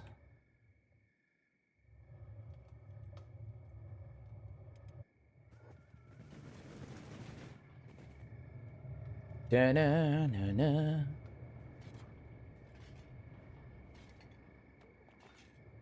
Maybe yell at the Czech to stop fighting, saying the beef is squashed. Guys, the beef is over. Stop fighting. Stop it. Yeah, unfortunately, getting people to stop fighting is something that the mod is currently struggling with. Harvey and I have talked about that before. I've tried it. You can get individual units to stop fighting, but getting like groups of enemies to stop fighting is a hell of a lot harder. Beep actually needs to run back in here and get some food real fast for the group, for the pate. The story has developed in an interesting way. It always does, Red. Remember the dwarves? It always has. It always does. I feel like every time we have a plan, that plan ends up getting shifted around. I'm gonna sell these teeth. I got them all because it was funny, but now they're actually in my way. Downside is they don't stack, so selling these is gonna be a pain in the ass. So I'm actually just gonna click around rapidly for a while, sell as many of them as I can before I get sick of hearing the clicking noise, and then we'll go from there. Click, click, click, click, click, click, click, click, click, click, click. Okay. We need food. We're gonna bring that food.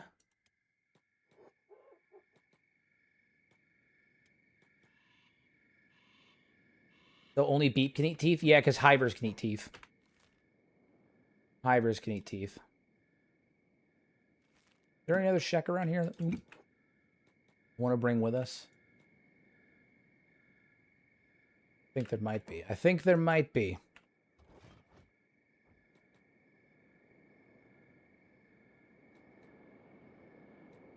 Can you talk about the plan for the next series, Zombies? Yeah, no, really simple on this. I'm going to basically use the Outbreak mod that creates, there's an infection. It's compatible with all mods that alter world states and stuff because it doesn't alter the world states of the game. Instead, it adds in a faction that gets continuously stronger and has high raid capacity and starts raiding places. So it's a 3-stage infection. In stage 1, small towns will end up getting wiped out pretty quick. Farms and stuff will struggle. And like way stations may struggle, but cities and whatnot will be fine. Stage 2, cities are going to start to struggle, and by stage 3, it's downright apocalypse, right? And the stages are triggered by killing specific unique enemies that will raid your base or that will attack cities. So you could have a stage trigger that occurs, and it wasn't even you that did it. It was them attacking a city that does it. So there's in stage 1, there's like 2 NPCs that have to be killed, and then it causes stage 2 to trigger. And all that stuff. So the goal is going to be to effectively create a safe haven where survivors can, survive and hold off the hordes of enemies and see how long we can survive against the growing waves of enemies that are the infected. That's the end goal. It's the end times, end of days, baby, end of days. And we will survive. We will survive. We will survive. We're gonna have Beep run back here real fast. Where are you? You are home territory aggression, huh? Who are you fighting? Interesting. Use sentient sands to spread the news. Is it the Fogmans? No. So it's a unique faction that's created that with like unique textures and everything, where it's basically zombified, like everything. It's literal zombies, Shek zombies, human zombies, all that stuff. I'd say I love the Umbra backpack mod, but it feels cheap at times, so I only use no bonus backpacks. They stack. It's really nice. Just wondering if you ever used them. I have not. I have not. I'm also not certain if I'm going to use sentient sands in the next run or not. I'm kind of up in the air. Kind of up in the air.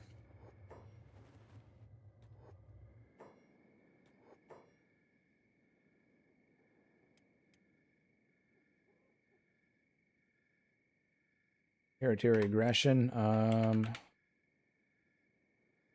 Follow. I'm gonna make some of these Shek follow us on our warband.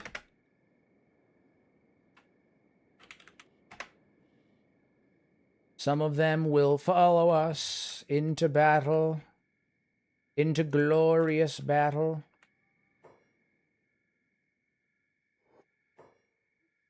You as well.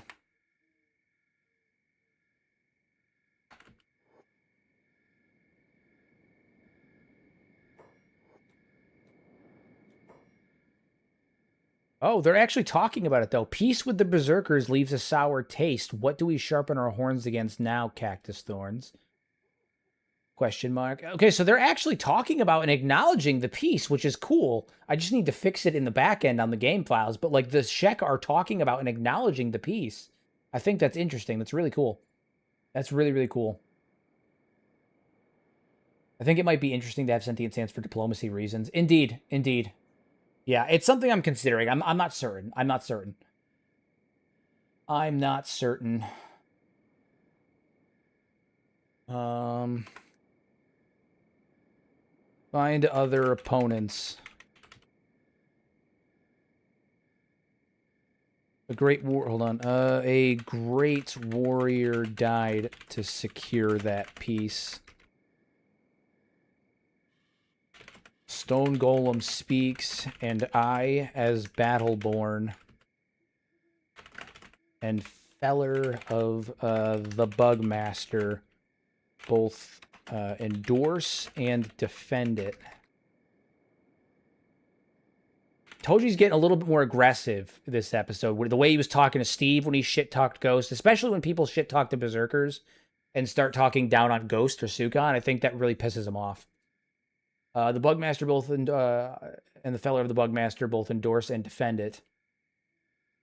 Turn your blade on our foes in stack.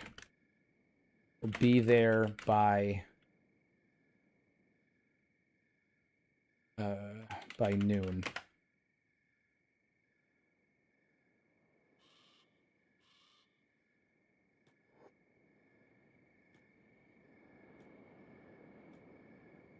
A lot of people died for this, god damn it. There's always the Holy Nation. The Paladins haven't stopped marching south because we signed a treaty with a bunch of exiles. Ah, dude, they're being such douchebags to the Berserkers. Do you know what item count setting is for? The mod you're using makes vendors hold more loot. I use a mod I made myself, but I was wondering what yours is set to. I don't. I think it's just a shopping overhaul. I don't remember what it's called. I don't even remember what they set it to. I love character headcanon. My squad is currently going mad with power. Might have to lose a fight or two to snap back to reality. Yeah, this is one of the upsides of Sentient Sands, is that it lets you really develop your character, right? You get to see it in real time. And it's really cool. Not just like from your own headcanon perspective, not just from your own headcanon perspective, but from like in-game, it's reflected in the dialogue. I think that's fascinating. What did they say? Okay, so Seto made the comment about the exiles. What a dick. You speak like a warrior who's earned the right to be heard. Stacks walls are high, and the paladins are thick as flies on a corpse. But if you're willing to bleed for it, I'll sharpen my blade and follow. You're goddamn right you were.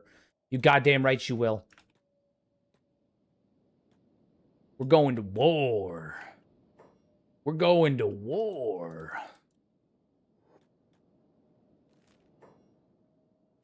I don't know how many follow us. Not a ton, but it's an okay number. An okay number. So we'll start by what are the average stats on these guys that we have? We have a couple of really good ones, right? Really strong ones, 100 Guardians and stuff. A lot of them have stats in the 60s, 40s. Yeah, I mean they have decent stats. They have decent stats. We may actually stand a decent chance against this. And then when we go to attack Blister Hill, I'm actually going to have Asada march with us. I'm going to set Asada to follow. We're not, because one of the things that's always kind of irked me about the way that Kenshi's system is, and this has nothing to do with like, this is just a limitation of the way that the game functions, I think, is that diplomatic characters like Asada, like the Phoenix, like characters that when you're attacking like a major city, in my opinion, should be following you into battle, right? Like Asada should be there when you attack Blister Hill. And she's not. And I think that as a result of that, you know, it would be better if Asada can join you when you go to attack Blister Hill. So when we go to do that, when I go to launch the final assault on the Phoenix, I want Asada there. I want her fighting on the front lines in Blister Hill against the Holy Nation, you know? Have you encountered issues with Sentient Sands where non-unique characters have the same name and dialogue history? Like 5 hot longs all have the same history when I talk to them. I've had 1 or 2 characters where I think that's happened to, but it's never been anything substantial. It's never been anything substantial. You all know what we're going to do here. We're going to...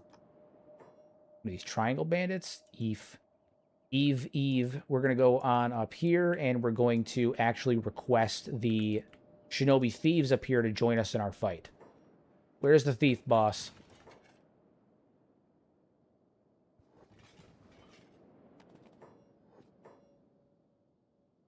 Lila. Kane. Can you recruit anyone with Sentient Sands? Yes, you can. Yes, you can. We gotta find the thief boss. They're around here somewhere.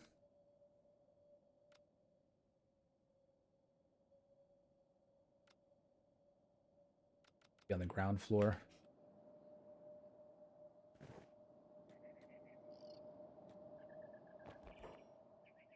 Yo, it's Kobe. There he is. Okay.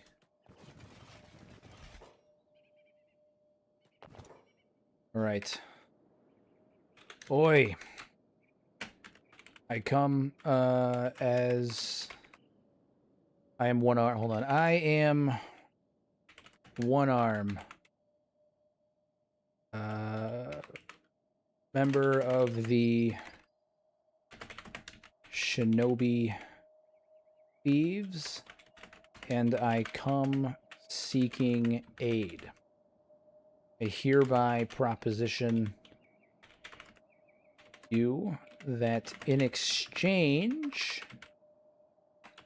for 10,000 cats, you and the ninja of this tower will accompany me to stack for the upcoming battle.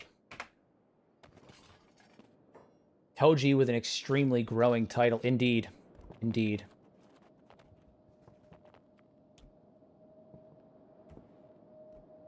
We got an army of Shek, or a mini army of Shek, and we're about to siege the Holy Nation. We're about to siege stack.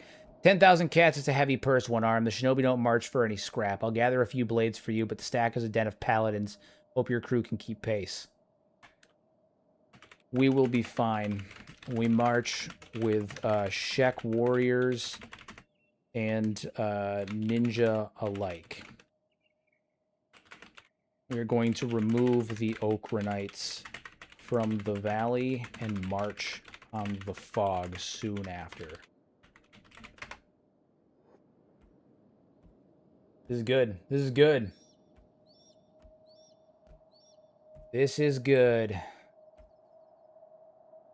Another, Stack's walls are thick and their paladins don't tire easy, but if you've got Shek Spine and Shinobi Shadow working together, maybe the same will drink Ochronite blood for a change. All right, well, he actually said that he's not concerned about money, which is pretty cool because I offered it, and he was like, yeah, we're not following you for money. We'll do it, but we're not doing it for money. Like, we're going to do it because this is what we do. So I find that pretty cool. I like the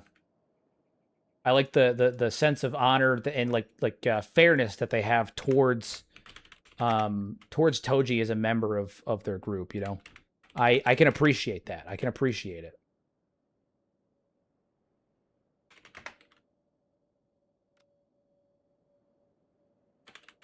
I imagine that Toji's also, I mean, he's just in general starting to develop a reputation around the face of Kenshi, you know, not just because of the bad things, but also because of the good things, you know. He's we're starting to see the fruits of our labor pay off. There's other shinobi around here as well.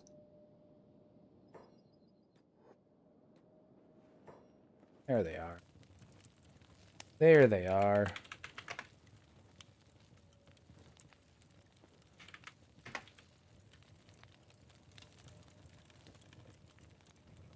Yeah, it's funny. The last time we recruited the shinobi thieves, they actually made me pay the money, which I was shocked by. They were like, "Yeah, okay, 10,000, we'll do it," and like it was fine, right? Obviously, like we gave them the money, like it was fine, you know. We paid the money, but I thought it was funny because now these ones are like, no, it's not about the money. Like that's not why we're here, you know. That's not why we are here. And it's just fun how they're like, okay. Any others that we're missing? I think that's all of them. Yeah, I think that's all of them.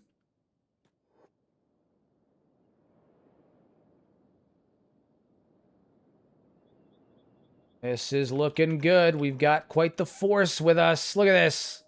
Look at this bestial force. We're getting there. I don't know how many this is, but it's a good number. I feel confident. I'm feeling good. We're going to swarm them. We're going to swarm them. We've got good numbers, strong allies. It's going to be a good time. Let's fucking get it.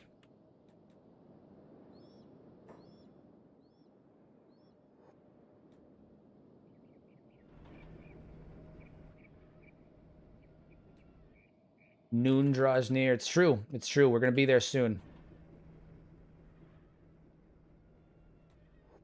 We're going to be there very soon. We're going to dodge the dust hunters. We'll be there slightly after noon. The plan was to be there by noon, but we're going to be there slightly after noon. You know, you can't... These things are not always an exact science, but it's fine. A lot of dialogue is happening here, too. A lot of dialogue is happening here.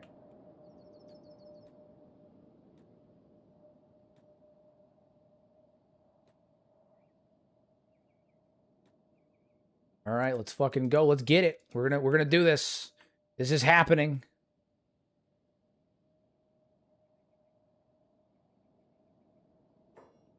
Let's make sure we're outfitted properly. Okay, so Toji, what is it? Riku has the true Leviathan Slayer. I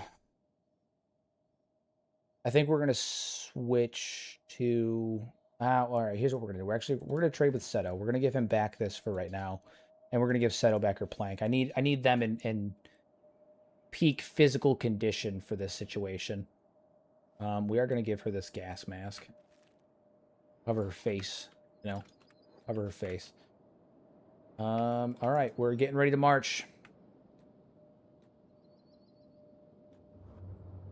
We are getting ready to march. Oops, shit, we're being attacked by bone dogs. I'm a dumbass. Sorry, we'll take them down. Wipe that wolf den right out.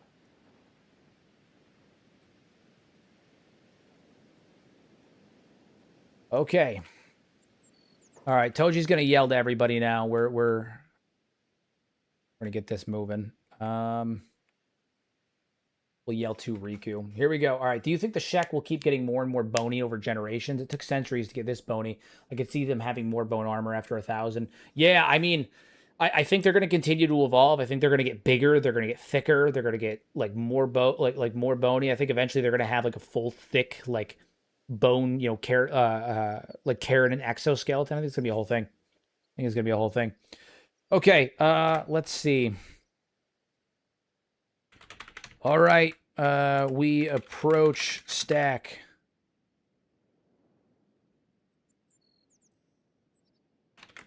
By the order of the stone golem, we will take the city and kill... No, that's not how you spell kill. Kill Seta, the High Inquisitor. We march for honor. We march for glory.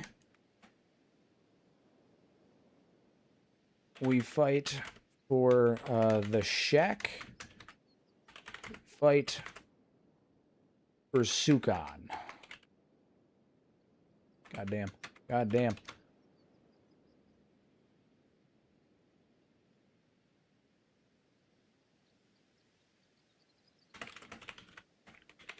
War cries. Well, here we go. Commander Toji. Got to give the battle cry before the charge. All right, let's hear some war cries, people. I want to hear some war cries. Maybe. Oh, hold on, I think they attacking enemy. No. Who are you attacking? Oh, a lone bone dog. That's fine. Okay. You left them speechless. It's true. No, I left the LLM trying to figure out who's going to talk out of all of these people. I'm not as talkative as usual. I'm still processing the dog at the moment. I understand. Don't you worry about it, Artemis. For the stone golem, for Sukan, let the Okronites taste our horns. Hell yes. Yes, the war cries have begun.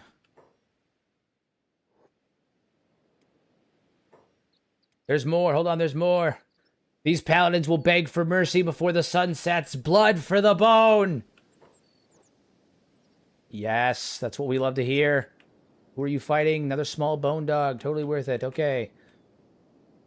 Beep calculates a 93% chance of victory. That's high enough for Beep to scream!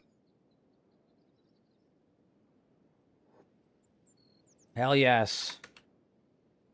Charge!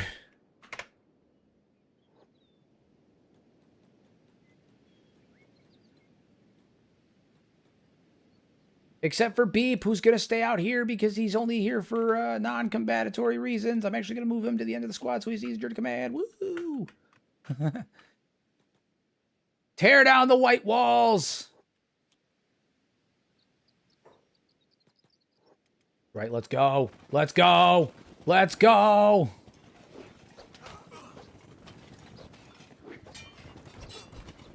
Take him down!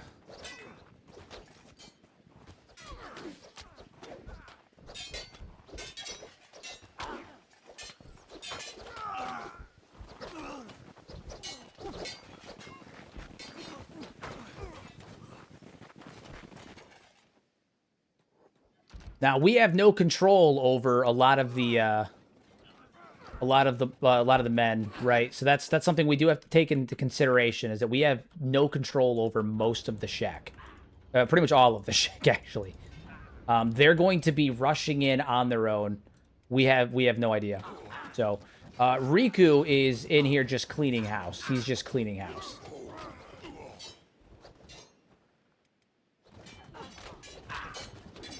Take these boys down.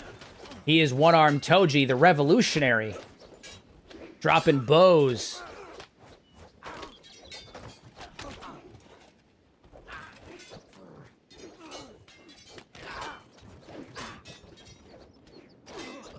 Attack with force. Attack with zeal. We'll kill every one of them.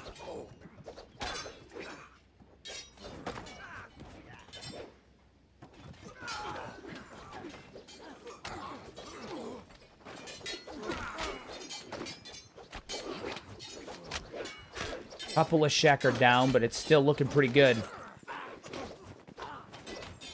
Toji's kicking ass, man. He's moving. He's moving.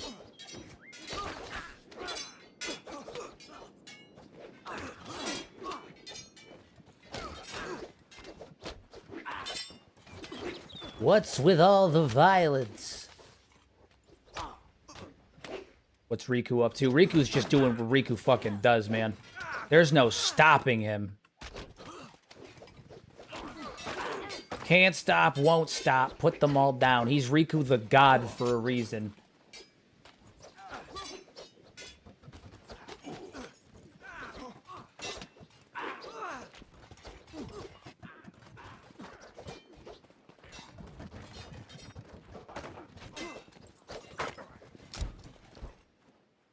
Broderick, Inquisitor Broderick.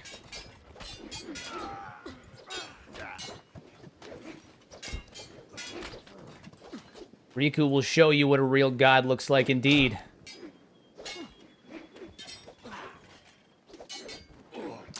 Oh, damn. Oh, damn. Inquisitors are out now. Toji's taking care of the turrets. Toji's on turret duty.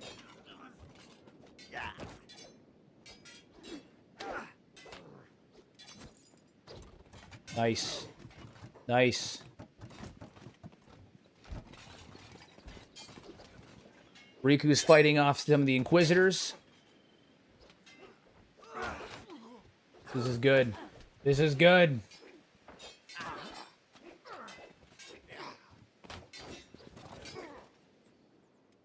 Riku's taking a bit of damage, but overall he's doing pretty good. Toji is currently fighting an Inquisitor. And he's beaten this Inquisitor. Love it. Love everything about it. We're going to take those weapons. You don't deserve those, you bastard. Back up here and take that fucking turret down. Okay, never mind. Riku's got it.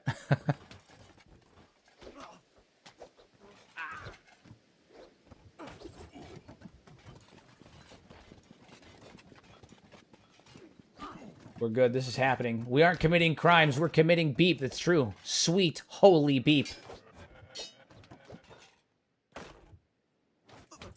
Nice. Nice.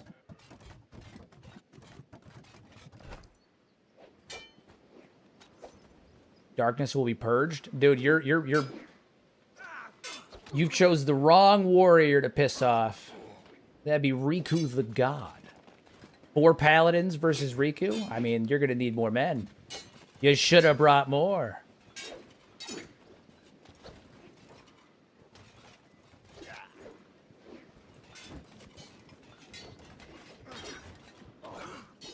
I don't know how our forces are looking, but it does look like we're starting to see a decline. How are we doing? Still a good number of Shek out there. Still an okay number of Shek. I'm seeing a hell of a lot more Holy Nation bodies than I am Shek, but they're also taking them off to run to prison at the same time. So I'm not quite sure what the end of this is. Toji is the Messiah. Riku is God. Beep is the spirit. It's true. It's true.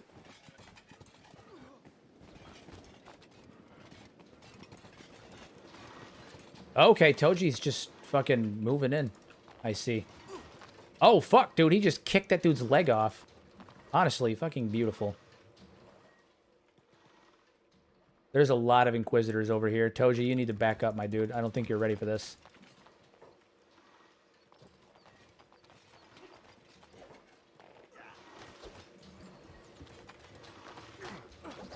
Toji and Riku fighting together as one.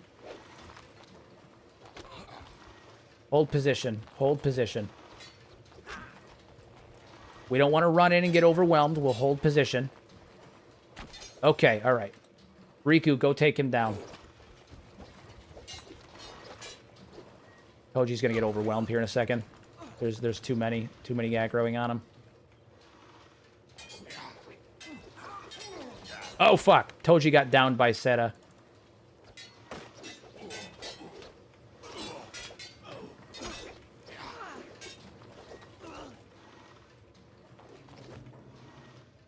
We gotta get off of this hill here.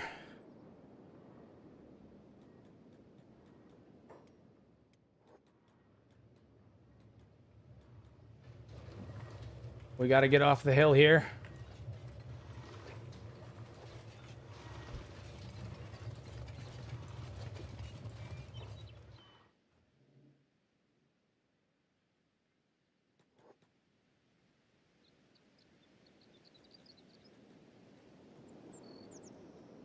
I get back over here.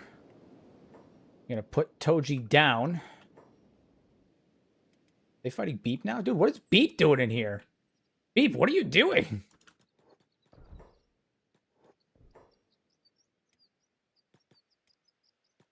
Do a quick repair, quick heal up. Beep, get everyone repaired. Fantastic, stunning. Okay. He was tanking, it's true. It's true.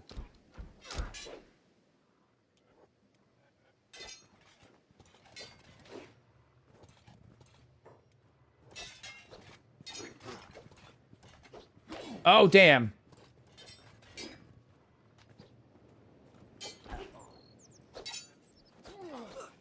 We're still fighting. We're still fighting. Fighting is still occurring.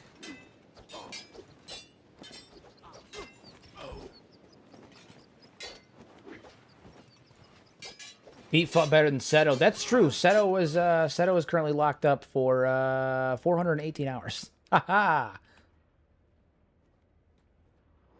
It's all right. Worst case, if we get locked up, we can. I mean, we'll figure it out. It's no big deal.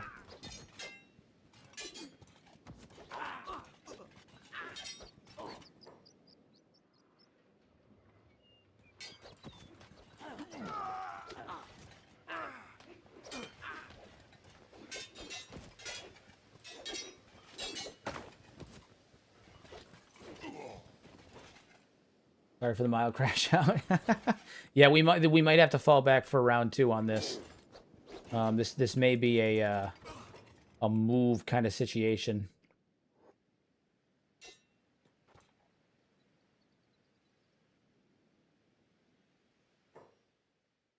This might be a haul-ass scenario. You see my thoughts on Steve? I did not. Steve fought better than her. He's named Steve, for crying out loud. That's true. But do remember, Seto does only have, she has kind of shit stats. You know, whereas Steve is a member of the 5 Invincibles. You know, he's not exactly a pushover. Steve's actually kind of killing it, to be honest with you.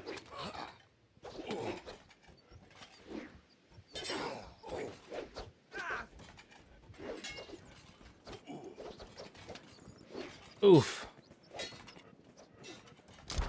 Oh, damn, they shot Riku.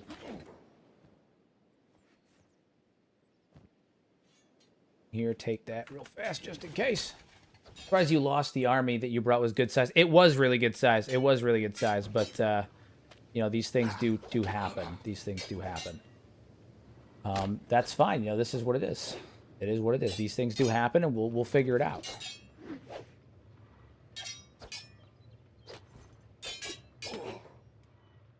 All right, so Steve, what is it? Beep is going to actually sprint over and get Toji. Go, Beep, go! I low-key think Steve is iconic. He's doing his thing. He's doing his thing. You know, he has a fight in mind, and he's fighting it. Riku is getting a little fucked up. Toji got real fucked up. He's in not great shape. He's definitely seen better days.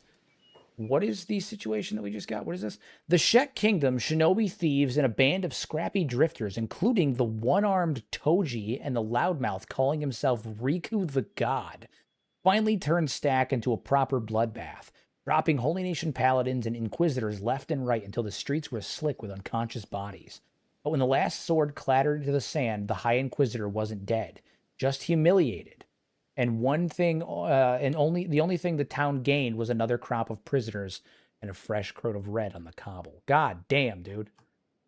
Devastating, to be honest with you. Devastating. Truly devastating. Okay, so yeah, we're gonna fall back. We're gonna fall back. Guy named Hudson. Okay. I'm gonna drop you. We're gonna go pick up Riku. And we're also going to run back over this way. Put you down. And the 3 of us are going to stand right here and hang out. Your world events are so much better than mine. Mine are always like schizo rantings. Touche. Steve is still up here just fighting away. I mean, he's giving it the old college try.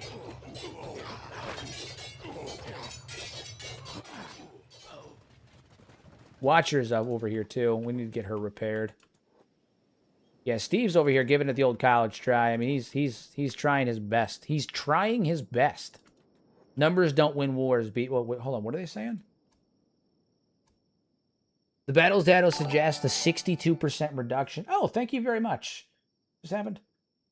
Frankie, hey, what's going on? You guys joined right at the tail end of our giant raid against the Holy Nation. Welcome, everybody. Okay, so the battle suggests this is 62% reduction in the enemy combatants. However, civilian casualties remain suboptimal. Beep is recalculating the efficiencies of our tactics. Numbers don't win wars, Beep. They just fill graves. I'm more interested in that phantom they're whispering out, the one dropping. But yeah, none of that stuff actually matters. Holy Nation deaths are a win in my book. Touche. We came in here with a really good sizable force of Shek that were Shek and Shinobi thieves that were fighting alongside us, and unfortunately, it wasn't enough apparently. But that's okay because now we're about to go for round 2. We just got to repair up a little bit. Which is why we bring camp beds, right? Who doesn't love a good camp bed? Camp beds are where it's at. Camp beds are where it's at. We're going to drop 2 of these. We're going to get Riku all recovered. We're going to get Toji recovered. And then we're going to go in for round 2. And we'll have Steve stand guard. My friend Steve. I like Frankie. He seems like a cool guy. Frankie is a cool guy. Can confirm Frankie's a cool guy. All right, Beep, go do medicals and whatnot. We need the Steve to recover too. I agree. We need Riku the God at tip-top shape, and we need Toji in tip-top shape. We're gonna go back in. We're not done yet. We ain't done yet.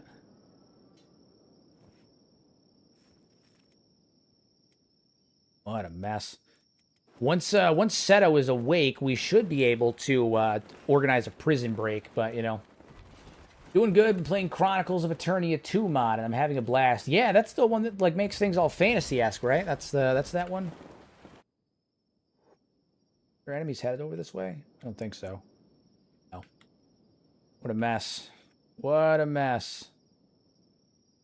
Well, guys, we have a couple of options, okay? Because they're healing up now. We can wait, come back, organize a prison break, and then come back, or here's the idea. Here's another idea. Because some of these guys are still fighting. Yeah, there's still Shek warriors down. It's oof. We can either go get more Shek and launch round 2. Not before you get rid of Steve and give him the title he yearns for, the mines.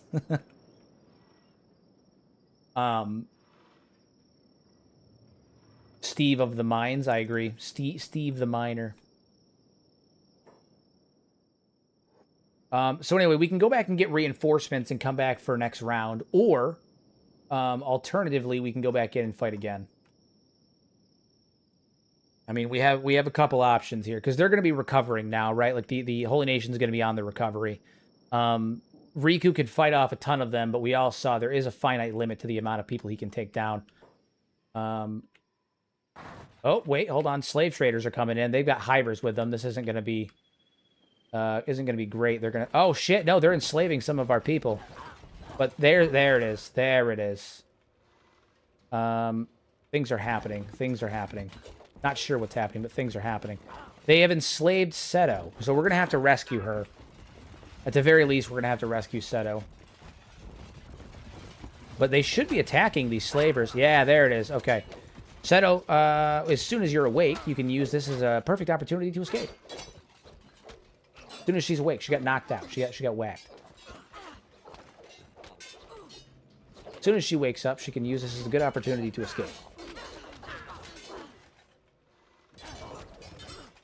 Yeah, most of these Inquisitors actually got pretty messed up in the fighting. Unfortunately, it wasn't enough. It wasn't enough. Riku can take on a good number of people, but there was too many.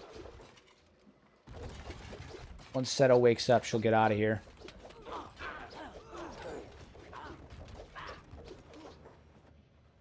Okay, so first things first, we need to get these shackles off. Well, her movement speed isn't quite that hindered, so just have her run. She can get most of the way there. There we go. Okay, yeah. Nice. Nice. Nice. That's what we love to see. That's what we love to see.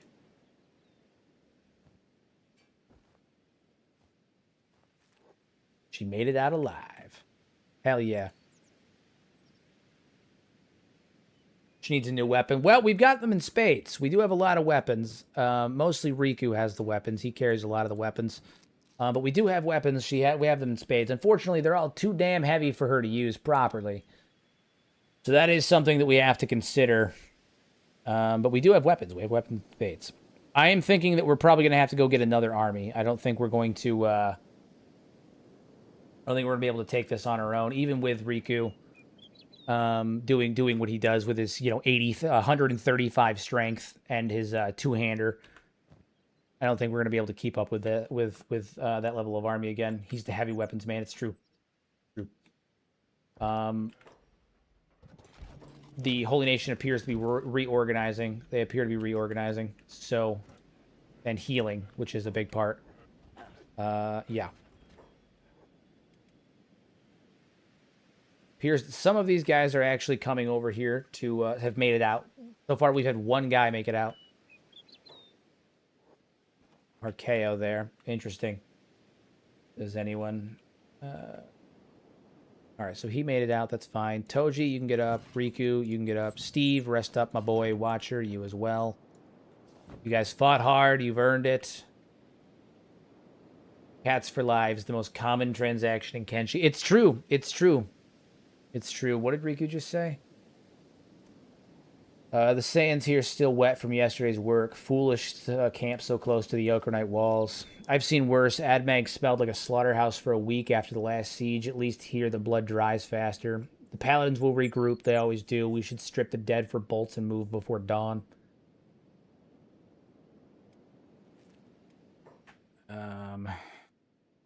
They won one... oh, no, goddammit. They won one battle. There is more to come. We will regroup, get more warriors, and charge once again. Strip them. The armor's half rust and prayer books. I'd rather take... Hold on. What did they... Hold on. There's a lot of dialogue happening here. Okay, so Riku said, strip them. Their armor's half rust and prayer books. I'd rather take their swords and leave the faith to rot with their bones. And he said, more warriors? The god approves. We'll stack their bodies higher next time. Steve said, hey, patch up, sharpen steel, and find more men who can swing a blade. I know a few exiles who'd fight for a full belly. Steve says, Beep says, Beep will compile a list of nearby recruits. The Shek are eager, hungry for cheap. Efficiency is victory. And then Seto said, the gates are ours, but holding them will cost more than taking them did. Asada won't send reinforcements. She needs every warrior for Admag. Asada, hold on, I'm going to say your mother. Your mother will send more. This is our only chance to take the Okronites down. Well, they are weak. We almost had them. We can get just a few more men. We'd be fine. We need the remaining invincibles. Bulls and Asada herself. There we go. I think the LM is starting to assume someone named Beat must be a robot. Yeah, it does that sometimes. It does that. All right, what are they saying? Riku, the god sees the... Hold on. The god sees the truth in your words. That's so funny. The god sees your truth in your words. Asada's hammer's fall is what we need to shatter their keep once and for all. Steve, you're too picky, Riku. A rusty blade still cuts a man's throat, but the Watcher's right. Staying here is inviting a second wave. Then we bleed until the Okronites learn that Stack belongs to the bone now. I've already counted 20 paladins dragged to the cells. That's 20 fewer swords to their crusade. Okay, so I mean they're on board for it, man. They're on board for it. They want this fight to happen. They want this fight to happen. They're on board for it. And we're on board for it too. So let's pack up. We're going to pack up. We're going to go get more reinforcements. This time, we're not just bringing a warrior force. We're bringing everybody. We're bringing Asada. We're bringing We're bringing Paladins. We're bringing Asada. We're bringing all of them. We're going in. We're going in. I'm going to actually have Asada and the 5 Invincibles follow us in the battle this time. We're bringing the whole thing. I mean, what's the point of not charging it at full strength, right? Let's think about this realistically. Asada wants stack, right? She sent us to go take stack. And after we take stack, she moves to stack, right? Like, that becomes her home base. So I think it's only fitting that she is present at the fight where we take stack. Makes the most sense to me. Makes most sense to me. Do you think the first colonists brought a religion of their own, or were they atheist? I guess they had a religion because of how quickly religion seemed to pop up afterwards. Religion, as far as we can tell, only popped up after humanity seemed to devolve to a degree, right? After the first empire's collapse and humanity kind of devolved back to a primal, tribalistic, hunter-gatherer, like, no longer advanced society. Their rating on the Kardashev scale had dropped significantly. And so I don't think that they had a religion per se that they brought with them. I think that the religion that formed was the byproduct of humanity devolving in conjunction with the events of the Civil War that we've theorized were going on. Business. I'll take this back. Thank you very much. In honor of Ghost. Can I not dye it that color? Hold on. Maybe this one. Oh, well, shit. Okay. Well, the intention was to dye his armor, but it didn't seem to work this time for whatever reason. How unfortunate. How unfortunate. That's fine. I mean, Riku had a color, but we should be able to dye the armor, but for some reason the armor's not dyeing. Not the end of the world, but it is unfortunate. I was hoping to dye the armor. It's fine, though. All right, back to we're going to go to Squin. We're going to collect some people from Squin, and then we're going to go to AdMag and collect some people there. We are in full war mode now. We're in full war mode.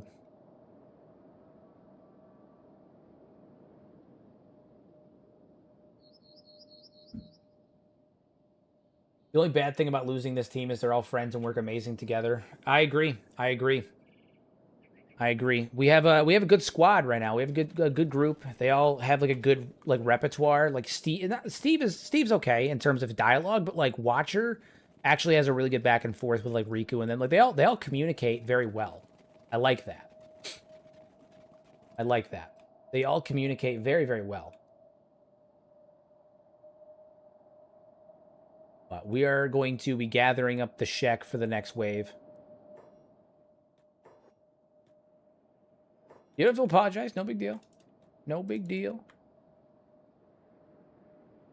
You good. You good.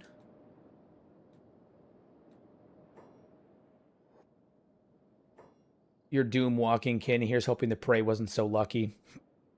Well, you know. They were, but that's okay. We're getting the full ensemble, comrade. We're going in. We're getting our army of the Shek, and we're going in.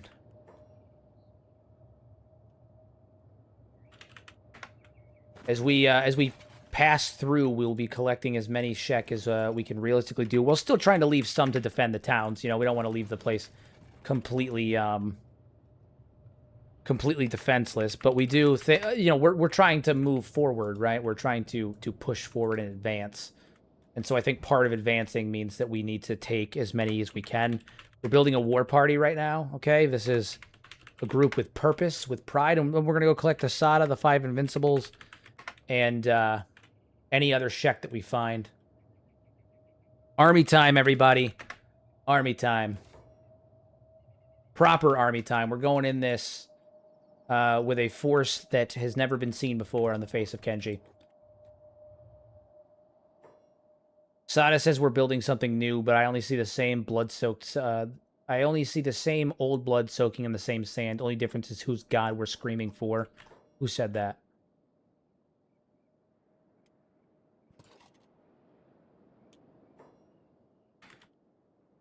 We are building something new. something new. We're building an army to take the fight back to the Okranites. We will take stack by the end of this. What is this mod where you can talk to them? It's Sentient Sands. Sentient Sands. So we're going to see how they respond to that. All right, continue heading towards AdMag. We'll grab any Shek patrols that we see on the way.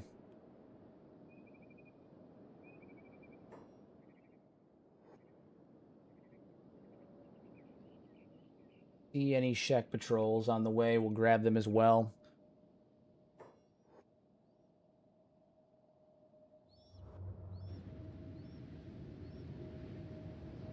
Does it play well with other mods? Not only does it play well with other mods, it not only does it play with other mods, it actually takes into account the story and lore of other mods. So like so for instance, I have a group in the that's modded in through Glorious Bounties. It adds in a faction called the Cult of the Goblin. And I had people that were whispering rumors a while back about goblin raids before I even knew that the Cult of the Goblin was a thing. They were talking about goblin raids that were occurring over in the Sand. It's really cool. Really, really cool. Who wins, 500 Shek Warriors or one Preachy Boy? Depends who the Preachy Boy is. Shek Kingdom? You're with us. You're with us. By the glory of the great Battleborn, you're with us. Come hither.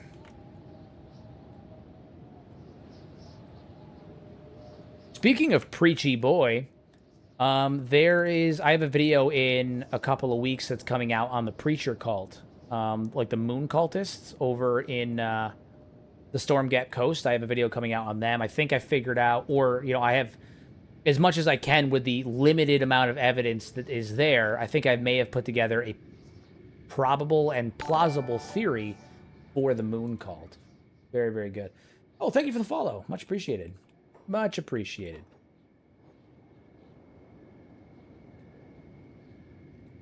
So speaking of Preachy Boys, you guys are going to be hearing the lore behind one Preachy Boy coming up very, very soon. All right, we're going to go collect the Sada and the 5 Invincibles. They're coming with us. We will be marching into battle with all of them. The video that I have coming out next week, hopefully early next week, but it might be a little bit towards middle of next week. Which video is closest to us? The Crab Raiders next week. Crab Raiders are coming next week. Don't you worry.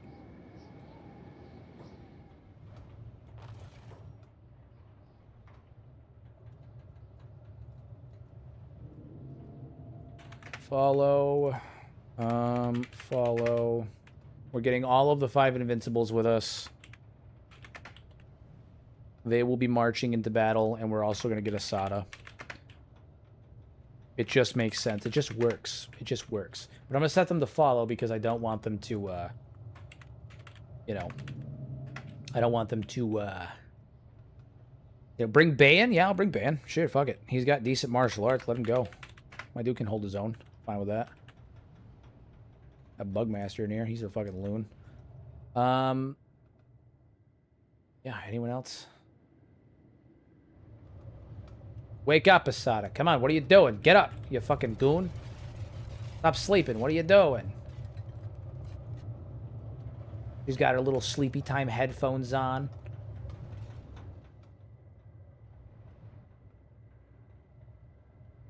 Every time I've tried to copy and paste into the prompt, it never worked. I've tried. Never worked.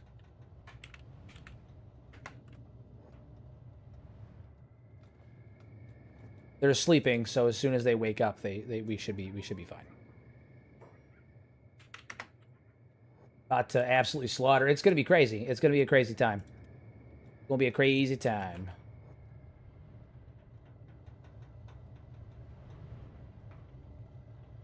We gotta wait for their sleepy time to end. Once their sleepy time ends, they'll get up, and then we can go get this done. You know. There we go. All right, come on, everybody. War is beginning. Yeah, there's still a couple more. Still got Bayan. He's not there. Is anybody else up here? You come with us too.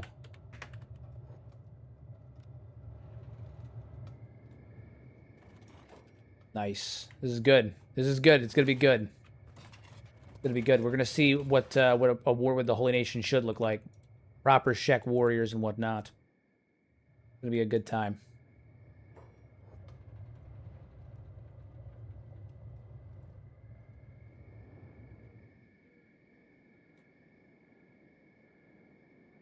Oh, we're gonna give him hell, all right. We're gonna give him hell. So Bane is still asleep. Not really sure what's up with that.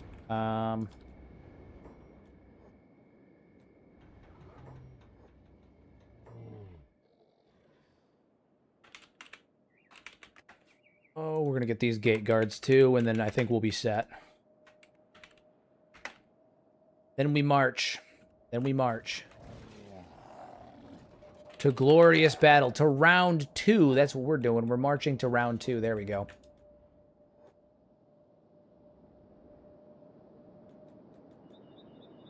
Oops, some of these Shek are currently fighting somebody. Not really sure why.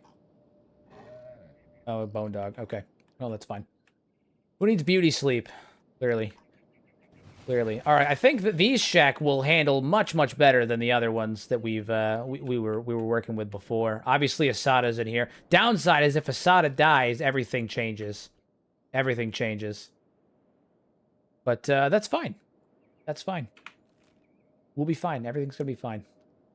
Everything's gonna be fine. Let's take a trip down to the Great Fortress too. We'll grab a couple more people there. I want to really load up on enemies. I mean on recruits here.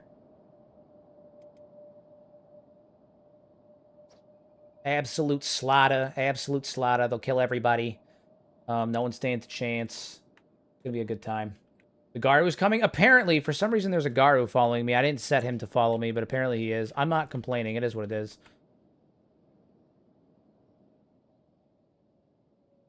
Okay, they're just fighting a bunch of triangle bandits, question mark. And, what's that? Kral's Chosen? Okay, okay. Big fights happening over here. Big fights. Big fights happening. Take them down. Everybody heal up. Speaking of dogs, when are we getting mine? Soon. Soon. Big soon. They're carrying... Oh my god, that's funny. They're carrying triangle bandits because by default they'll carry... Like, they're bounty hunting. That's funny. So they'll pick them up to go turn them in, but they just have them on their shoulder instead. It's funny. They're strength training. That's all. They're strength training. It's a strategy. Strategic. Alright, we're going to head down to the Great Fortress. New Crawley is owned by the Shek Kingdom. That's good. Yeah. Where are you guys? More Shek Warrior? Yes, you are. Yes, you are. Come with me? Hell yes. Even more. Building a proper force. Proper force.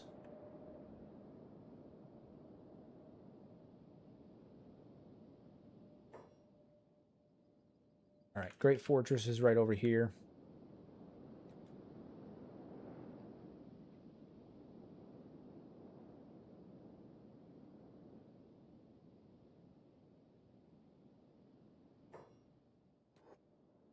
And we're going to recruit some of the Shek from in here as well. Yeah, I'll have to check the video tomorrow. I'll get more screenshots. That way I can make a bunch of art. I'm so full and sleepy from work today. Hell yeah, dude. You go and rest up. You go rest up. Grab some more of you guys. We're just building a Shek army. Because this is, in my opinion, what they should have done with, or like what they could have done with the Shek Kingdom in terms of like world states and stuff. Like that's one thing that I did appreciate about Genesis, despite the fact that I feel like for me Genesis is it like takes away from the feel of Kenshi, like it doesn't feel like Kenshi. One thing that I did always appreciate about it was the raid mechanic, right? Like where you go there and there's a bunch of spawns that happened and it's just a massive, like huge fight that occurs outside of the cities, like hundreds of units, right? It's large. And I've always really appreciated that. and thought that that was a really cool mechanic that was implemented on it. The downside is that I don't know of any other mods that do that other than Genesis. And again, I'm just not the biggest fan of Genesis because I think that it overhauls too heavily in a way that it just doesn't feel like Kenshi anymore. And while that's okay sometimes, it's not... Whoa, what is happening over here? Rel's chosen? All right, hold on. Nope, we're going to show these fools what for it means. To battle. In some of my earlier videos, actually, some of my earliest videos, I think actually my Origins of the Shek video, very old video that I did, I actually used Genesis for the recording. And there is a scene in there, I'm pretty sure, where you can see what I'm talking about with the sheer number of enemies. Hero, will you ever do all world states? Nobody's ever made that video yet, and YouTube auto-completes it in the search, so a lot of people search it. Maybe it's difficult. It's really hard. It's really... I mean, you can't... So there's some world states that you literally just can't do because some of them cancel them out. But, like, you can theoretically do almost as many... Like, you can do many of them, right? It's tough. It's tough. Yeah, that's a tough question to answer because it kind of varies a lot. It's a tough thing to do. It's a really time-consuming thing to do. I think eventually I'd like to. I definitely have a little bit more free time to do that kind of stuff now that like YouTube is my full-time job. So like it might be something that I look at in the future. I do have a couple what ifs that are coming in the future that I am excited about. Why did we start moving like that? We started like sprinting full speed. I'm assuming it's because there was an enemy nearby, but who knows? Yeah, there's a couple what if scenarios that I plan on doing in the future, but you know, we'll see what happens.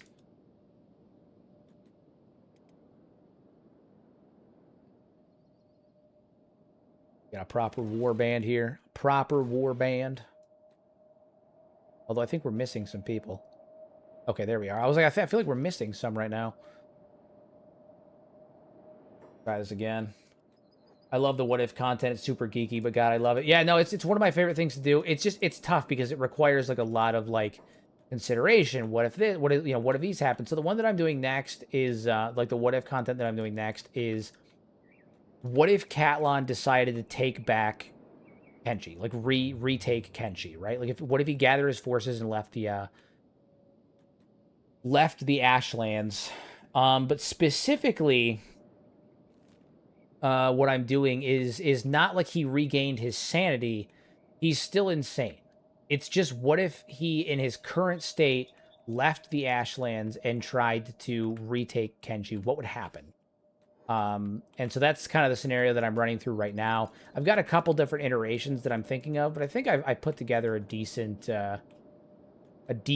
potential for it, where I kind of analyze like how all the factions would respond, like how they may react to each other, what Catlon's strategic moves might be, what he might end up taking, and then what the end outcome would be, and that kind of stuff. But I try to approach it very much like, very much in a what is it, like, from a strategic standpoint, right? Like, what would be the fights that make the most sense? What battles would be the most important fights that happen? What would they look like? That kind of stuff. I do make mention of Tin Fist and kind of like how that would probably occur and what that might look like. Did Asada just run in to fight that dude? Oh, okay, not Asada, not Asada. Random check. It's fine. We'll take these guys out. Yeah, so like what that might look like and all that kind of stuff. But I do talk about Tin Fist and how that may look, given Tin Fist and Catlon's relationship, and kind of where they stand and how that may affect the outcome. But would be insane Catlon. Well, would insane Catlon beat insane Bugmaster? Ever since you said the Bugmaster was prepping to kill Catlon, I wonder how their factions would clash. I actually did that. I did a Kenshi Coliseum a couple weeks ago where I had Catlon and his 120 Storm Thralls. Catlon, his generals, and his 120 Storm Thralls fight the Bugmaster and his and an army of Skin Spiders, and they won pretty pretty handedly. I mean, it is what. Yeah, no, the Bugmaster, despite all of his training and preparation, genuinely doesn't stand much of a chance, in the grand scheme of things. So, in the grand scheme of things, doesn't stand much of a chance, unfortunately.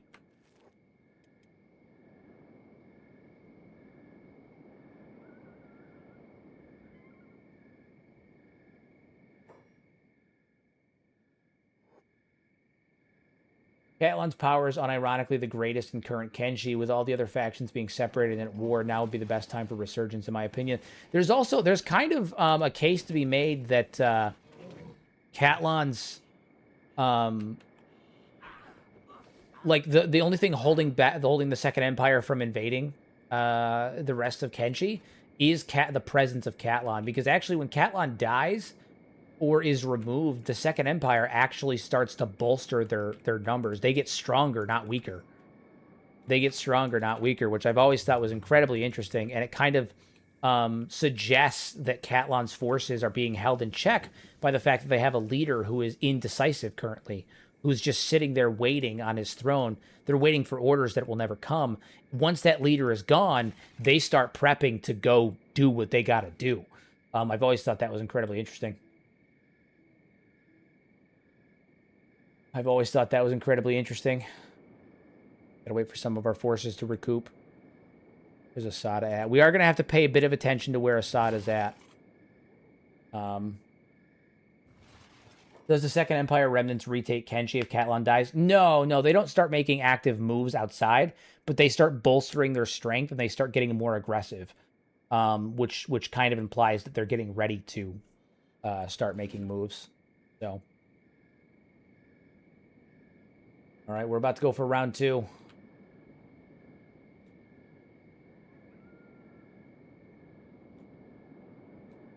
This time we have the Stone Golem herself. This is not going to be a meaningless fight. If we lose here, this could mean the end of the Shet Kingdom. That's something we have to remember.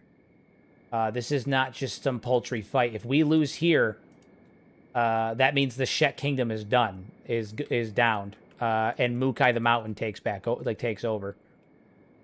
Because Flying Bull is in jail, right? So without Flying Bull, Squin will fall.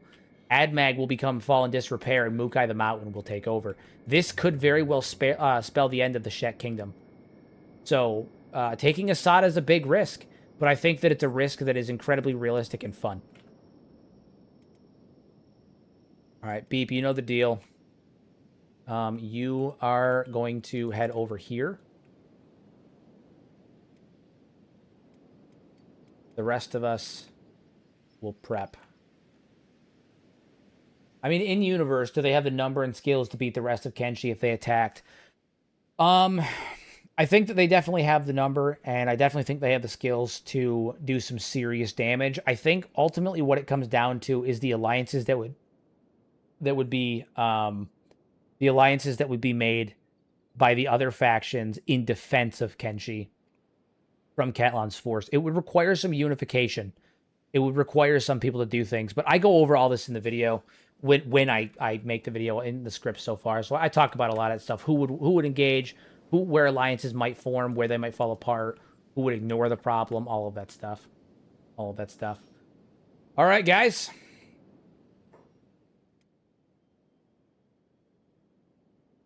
All right, once again. All right. We are back for our final push on stack. Not falter. The city will be ours. Seda will die. Die by our hand. We will wipe these Okronites from the valley and move on to the Fog Menace. Me hear your war cries.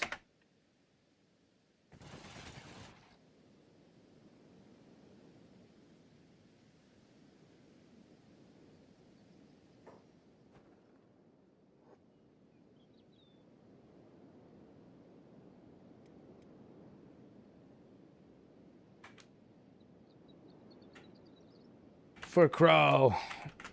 For the Shek. For Sukan. Charge.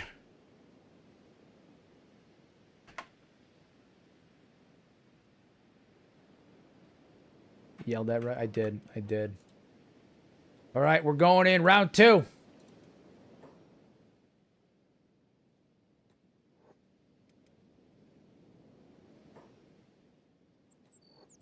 I'm sorry, what? Oh, Carl. I thought this was a paladin named Krull for a second. So I was like, what? No, his name is Carl. His name is Carl. Okay. I almost panicked for a minute. I was like, oh, fuck, it's him. It's him.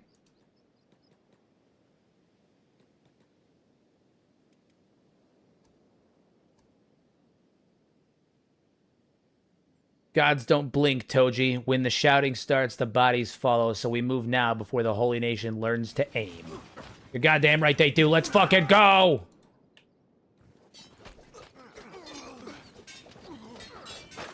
Take down the Okarite dog. Seta, grab a weapon.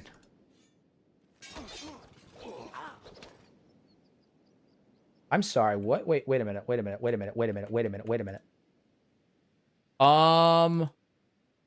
What? Whoa! Wanderer and Riku Riku turned on us! What the fuck? Riku turned on us! Why did Riku turn on us?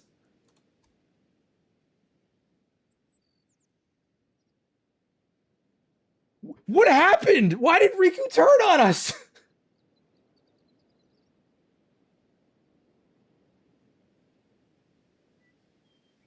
I'm so confused.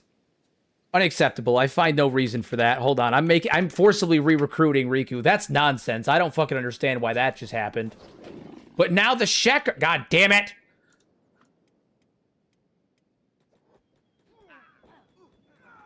Oh my god, I have no idea what just happened. Yeah, that must have been a bug. I have no idea what just happened there.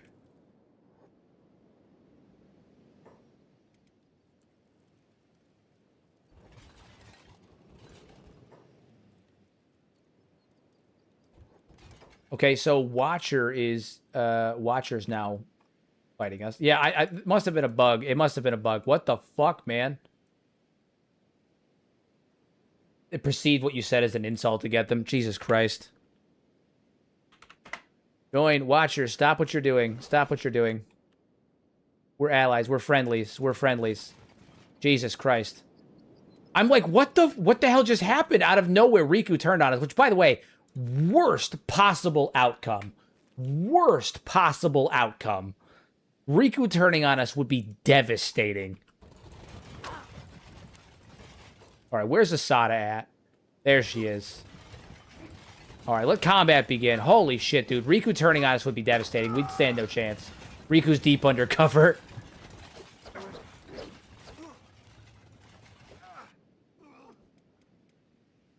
Would have been truly devastating. Holy shit, man. I panicked for a second. I full-on panicked. Ooh. General Shepard level betrayal, literally. Alright, we are going to head towards... we're going to head over here towards the...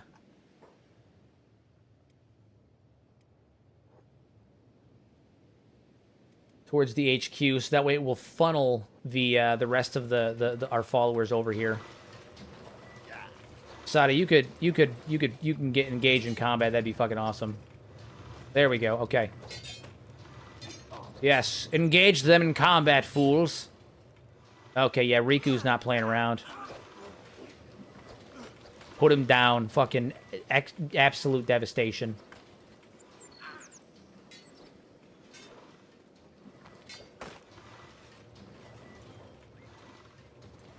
Riku creates no arm, Toji. It's true. It's true. It's how it happened. Did I ever tell you the tragedy of no-armed Toji? There he is. The Inquisitor, High Inquisitor himself. We will free the Shek that you kidnapped last time. We'll free them from prison. We will sever their bonds.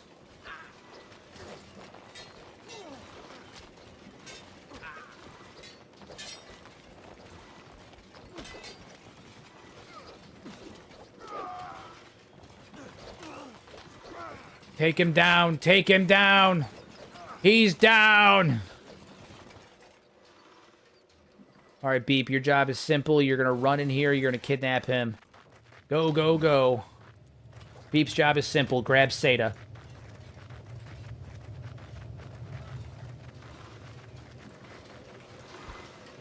Oh, damn, he got back up. That's bullshit. Toji, get over here and kick his ass. Beep is blocking him. Beep's blocking him quite well, actually. All right, there we go. Stunning. That's what we love to see. Take that. We'll take that. Goodbye.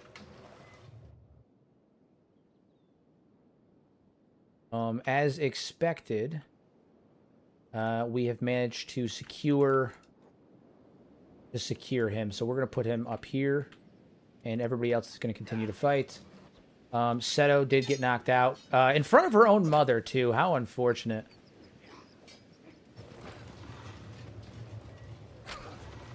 Nice. We're gonna kill everybody in this town. Everyone's gonna drop.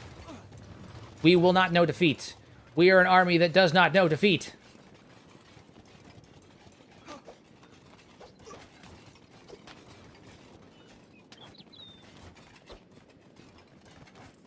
Can I have some oats? Oats indeed.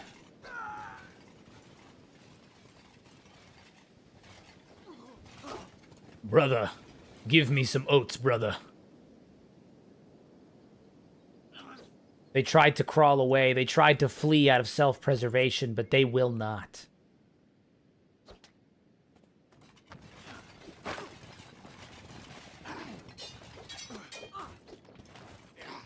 Put them all down. Every friggin' one of them.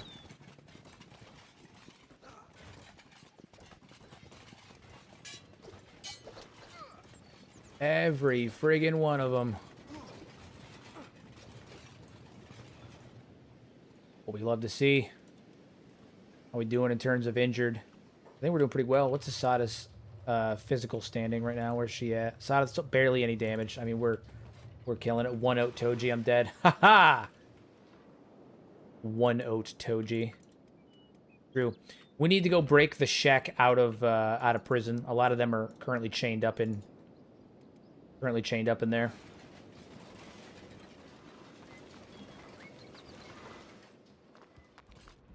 Break out the shack. Not just the shack too. We got to break out the shinobi thieves.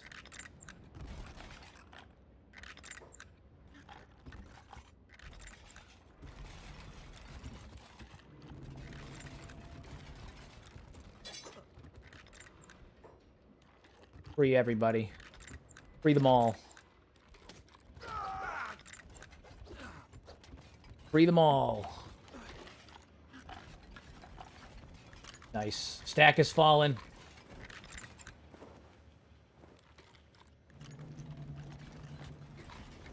I can't believe fucking it literally. I can't believe Riku and Watcher turned on us. My God.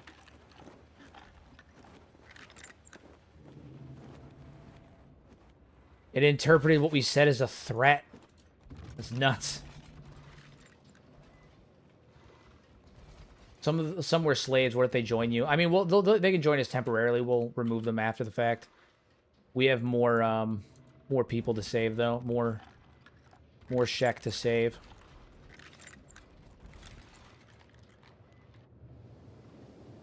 Get out of here. Continue the fight. Nice. We're not done yet. There's still more. There's still more to fear. I had to argue with Riku 4 times just to remove his limbs. They were not going to go anywhere otherwise. I mean, literally, I had to argue with Riku 4 times, and Ghost had to die before he was finally like, all right, yeah, you can cut him off. That's fine.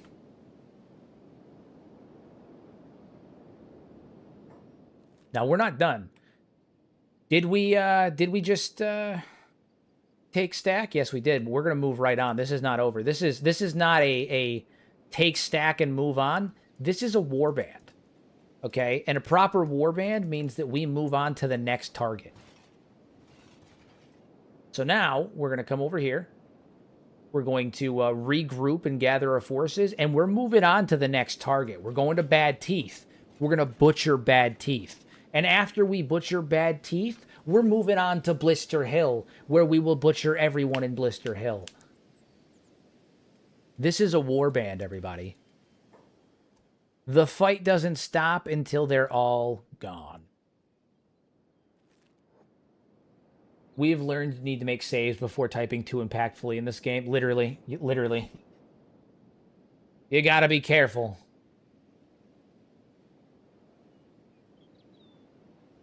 Time to pull some bad teeth. We've got some cavities that need to be pulled. Beep.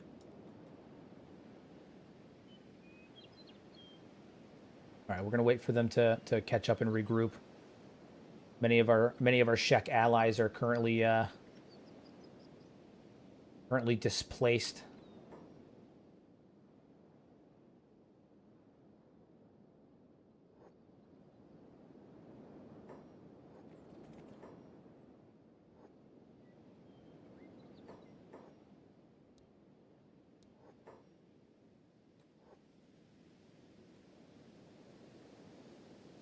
Nice, nice, nice.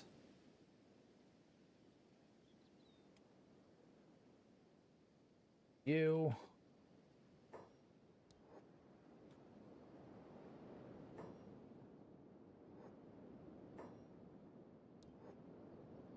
Nice. Beak perps up at the mention of teeth and his stomach growls. Literally. My dude just, his stomach starts churning, starts growling. It's good. Teeth? What? What'd Bayan do? Bayan actually, dude, Bayan got a couple levels on him from that, actually. Fun fact. God damn. God damn. Nice. Nice. We love to see it. We love to see it. All right. Well, we killed a number of them. Our forces are reduced. We are reduced in terms of size, but I do think that we have... I mean, we have some strong fucking fighters. I think that we can go take Bad Teeth. Let's fucking go. Let's go. The party don't stop until I walk in.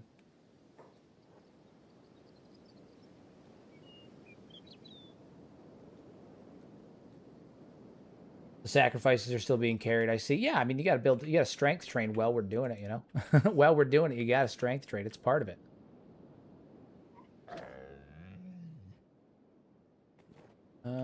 Next time I find a pack of bone dogs, before the damage gets too bad on them, I'll recruit one of them for you. As I promised I would. We're going to head over to Bad Teeth. Hey, you flee. You run. You run. Who are you? Just some random peasant? Yeah, you're just a random peasant. You're not really on our radar.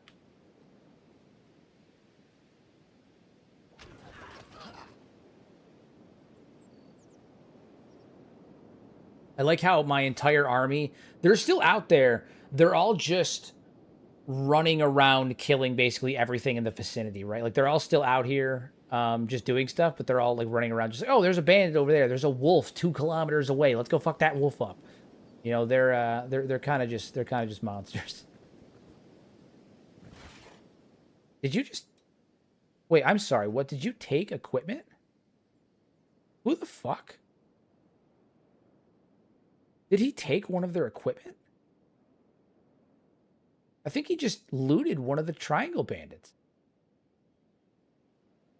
What?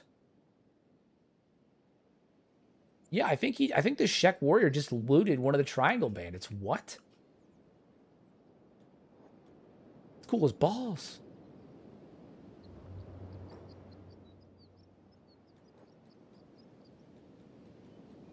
He was enslaved, remember? I mean, yeah, he was enslaved, but I didn't think he was gonna loot a Triangle Bandit. I like your coat. Give me your coat. Give me your coat. Fucking takes his coat.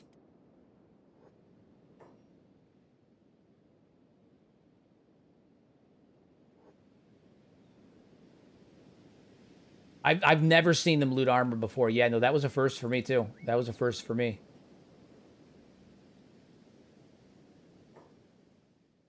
Oh, hold on. Reinforcements. Enemy reinforcements. Let's show them what for we are.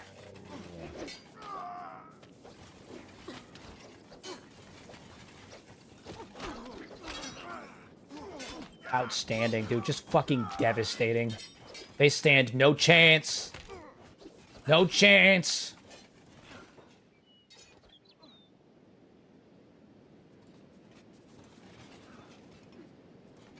Is that an orange paladin? What the hell? That is some fucking armor, dude. What?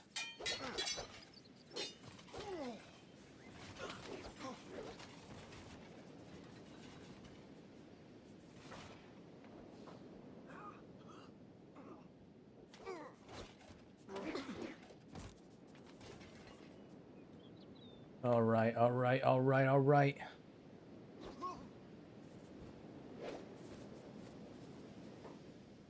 Didn't stand a fucking chance. We're going to do all of this, too, while we're carrying Seda on our back. Give it to Steve. Steve's a member of the 5 Invincibles, though. He's got to wear his 5 Invincible armor. That's part of it. Part of it. Part of the thing. I can't believe he looted that guy.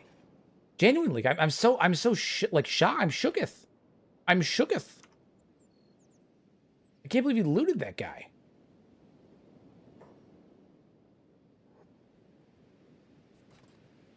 What's Asada doing? Oh, dude, she's a beast. She's barely taking any damage whatsoever. All right, we're moving on Bad Teeth.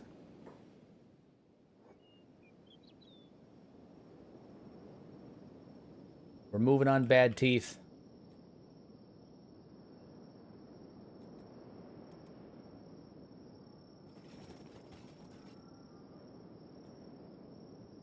Beep, you hang tight over here. Everybody else,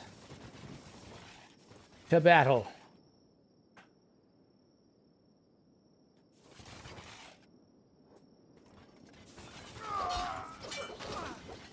Shek ain't playing. The Shek are not playing round. The siege came out of nowhere. The Okranite dogs had no time to prepare. No time to prepare. They came like an oncoming storm of horns and keratin, steel and bone, a wave crashing against their mighty walls.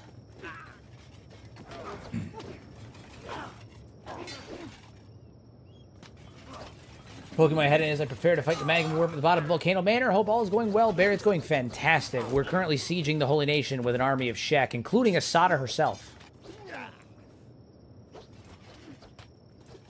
Including Asada herself.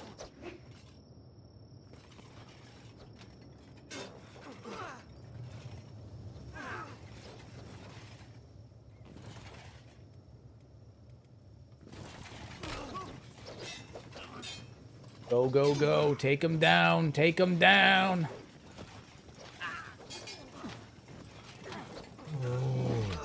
Bring the Stone Golem and her daughter to war. That's awesome. Sentient Saints is so cool. Yeah, so I was saying this earlier. I've always thought it was interesting that, like, Asada's like, I'm the great warrior queen of the Shek, but at no point during any of the major battles will I ever be present. And I've always thought that was weird. Because, like, you'd think that, like, when you take Stack, she'd be present. When you take Blister Hill, she'd be present. And so I was like, you know what? Fuck it. Let's make her present. Let's have her be here. Let's have her join the fight. And then it adds a level of stress because if Asada gets felled in battle, there's a chance that the Shek Kingdom could fall as a byproduct of the charge. Real consequence, you know? If their queen dies in battle, there could be real consequence.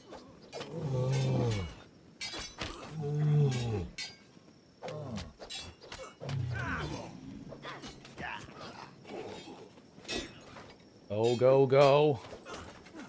Cannibals or dead hybers get stronger after Okranites all die. The Fogmen start to encroach on some of the Holy Nation territory a little bit. But in terms of get strong, like stronger, not per se, no. They might as a result of Reactive World. I don't really know. It's been a long time since I've played with it. I'm playing with it now, but it's been a while, so I don't know what it does and doesn't do. Seto's building toughness. She's actually getting quite stronger. She's actually leveled quite a bit just from these fights. She's fighting opponents that are way stronger than her, so that makes sense. Riku's just doing what Riku does, putting people fucking down. You know what? You know what? I think it's time. I think it's time.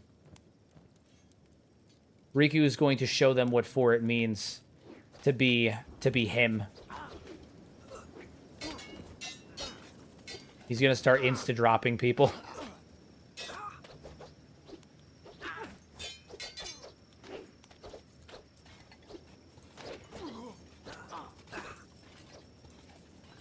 Bear sent me. How do you do, Mr. Hero Man? I'm doing well. I'm doing quite well. I'm doing quite well. We're currently leading a massive siege on the Holy Nation with an army of Shek, including that of Asada, the Stone Golem herself. We're going. We're going. It's happening.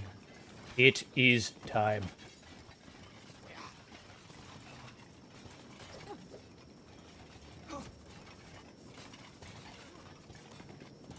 What a fucking bloodbath. We're just ripping this place apart. We are going to have to do a little bit of a heal up before we make our next move, because the next fight's going to be a real bad one.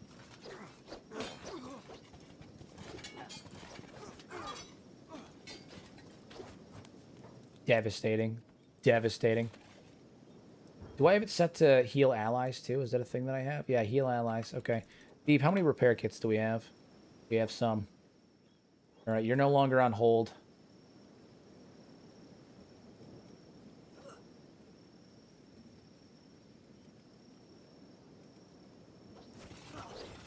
Toji's fucking kicking ass, man. Beautiful stuff. Beautiful stuff. All right, Beep, come on over here.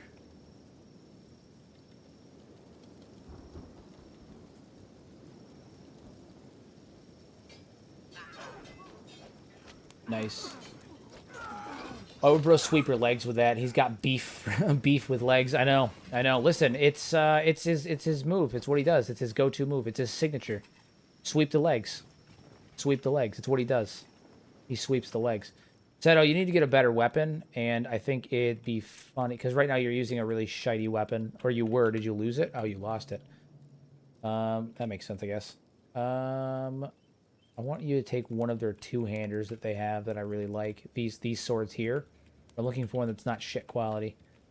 Not having much luck finding one. The Holy Flame. Yeah, yeah, yes, yes. The Holy Flame. Take the boots, too. Good. Good, good. Real good. All right, we need to see if we can... I'm going to watch this stream and then cry all day. Don't do that. No crying. Don't do that. Anyway, glad that Asada and Hero in his head is doing better. We're doing good. We're doing good. I'm sorry to hear about your voting mess up. It's most unfortunate, my friend. Most unfortunate.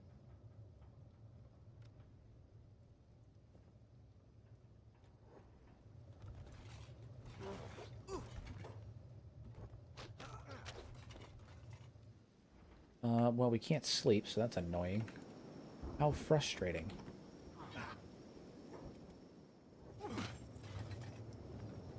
How frustrating. No sleeping for us.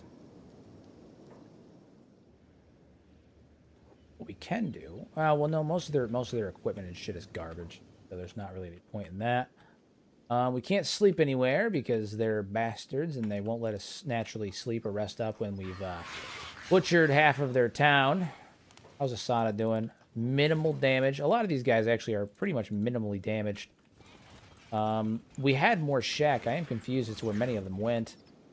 They don't have a prison here, do they? They do, actually. It's, is it right here? HQ? I don't know. Let's pop in and find out. Hello, Okranite dogs. How for art thou? Inquisitor Tarvos, huh?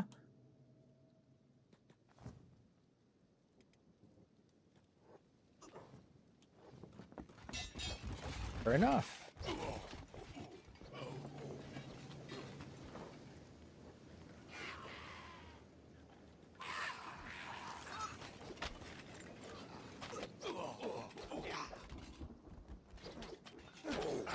Dude, oh my god. Every time he sweeps with that, he just fucking devastates everyone nearby. Alright, we are going to switch him back, though, because he's starting to get surrounded. I need him to have a weapon he can move a little bit faster with.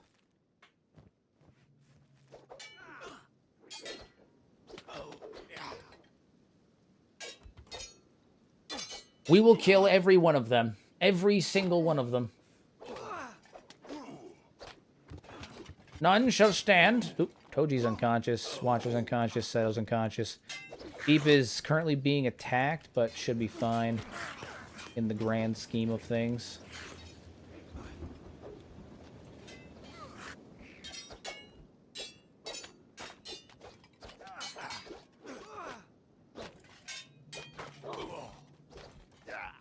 Killing it. Absolutely crushing it. Straight crushing it. Nice. Where's that Inquisitor at? We beat his ass, and then I think he got up and ran off. Where did he go? Where did he go? There he is, Inquisitor Tarvos. Oop, shit, he just knocked Watcher out. Now he's fighting Steve. Beep is still roaming with Seda. Beep, you need to hold for a minute. Toji's up and fighting again, although he is in rough shape. Can he splint his injuries? Does he have a splint kit? I think Riku does.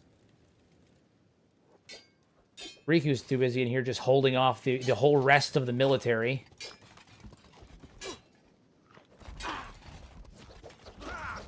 Toji's got virtually no dodge right now. He's all skill, no dodge. Not compared to what he usually has.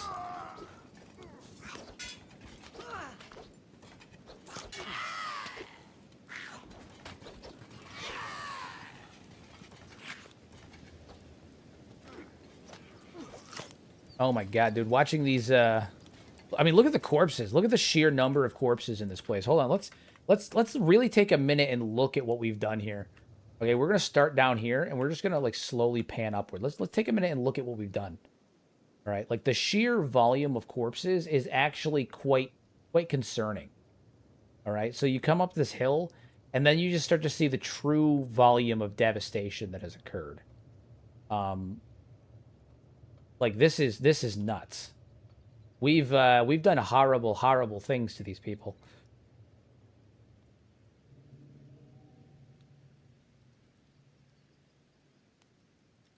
Devastating. Truly devastating. The sheer number of corpses in this place is honestly astronomical.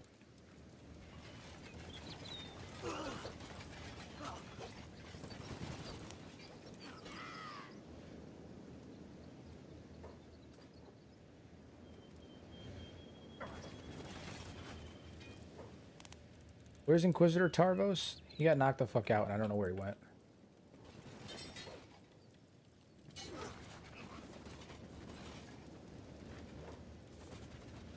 I don't know, it doesn't really matter too much, but... Alright, Steve, go pick up Tarvos.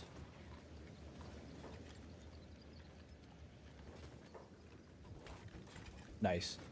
We have nowhere to rest up right now. That's our biggest issue, is that we have nowhere to rest up.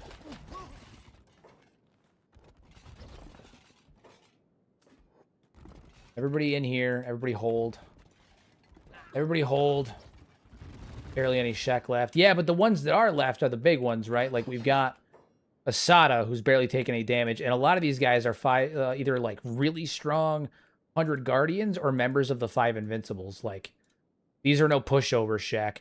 We're not quite in a position where I think we can siege Blister Hill right now. But we are in a position where, you know, we've taken down 2 cities.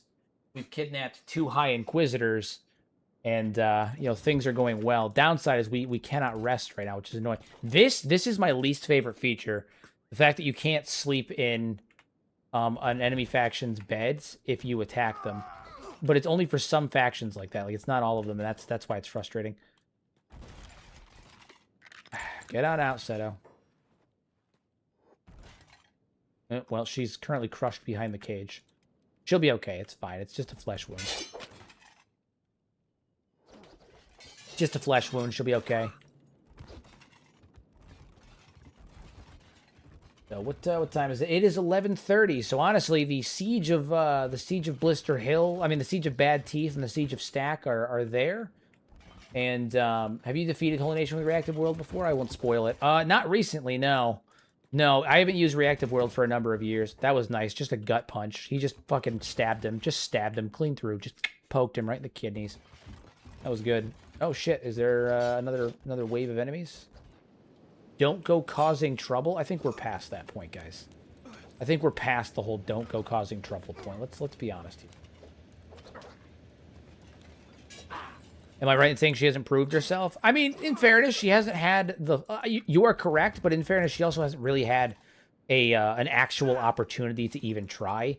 Because we immediately went to war with the Holy Nation, who significantly outleveled her. But no, you are correct. She is her performance thus far has been very subpar. Very subpar. Okay, well, I think that we are at a good point to finish up for the evening, guys. We sieged 2 Holy Nation towns. We are currently on our way to siege Blister Hill. The final siege against the Holy Nation will begin very, very soon. But we're going to wrap up for the evening, and we're going to settle this out tomorrow night, guys. We're going to settle it out tomorrow night. So, as always, everybody, I appreciate your continued support, everything you guys have to offer, your subs, your likes, your comments, your donations, your super chats, your memberships. They're all fantastic, and I appreciate it significantly. You know, good stuff. We're going to be back tomorrow for the next episode of One Arm Toji, and then obviously Thursday we're doing Elden Ring with Muffin like we usually do. I'm glad you guys all were here. We had some good lore conversations, good stuff to talk about. And stay tuned. I've got a lot of really exciting stuff in the works, things that I'm going to be working on over this weekend. New lore video comes out either very early or middle of next week on the Crab Raiders. So stay around for that. Good stuff's coming, guys. Good stuff's coming. Big plans. Big plans. I've got the greatest plans. So, going to be a good time. All right, guys. I will see you tomorrow. I'm off to go to the gym as usual. Woo. I'm actually quite tired, so I'm not looking forward to this one. But we're going to do it anyway because we have to. You got to get swole. Got to get that pump on. Guys, remember, use your powers for good instead of evil. Make a difference in somebody's life. And as always, you're the best. Thank you guys for hanging out with me. Bye.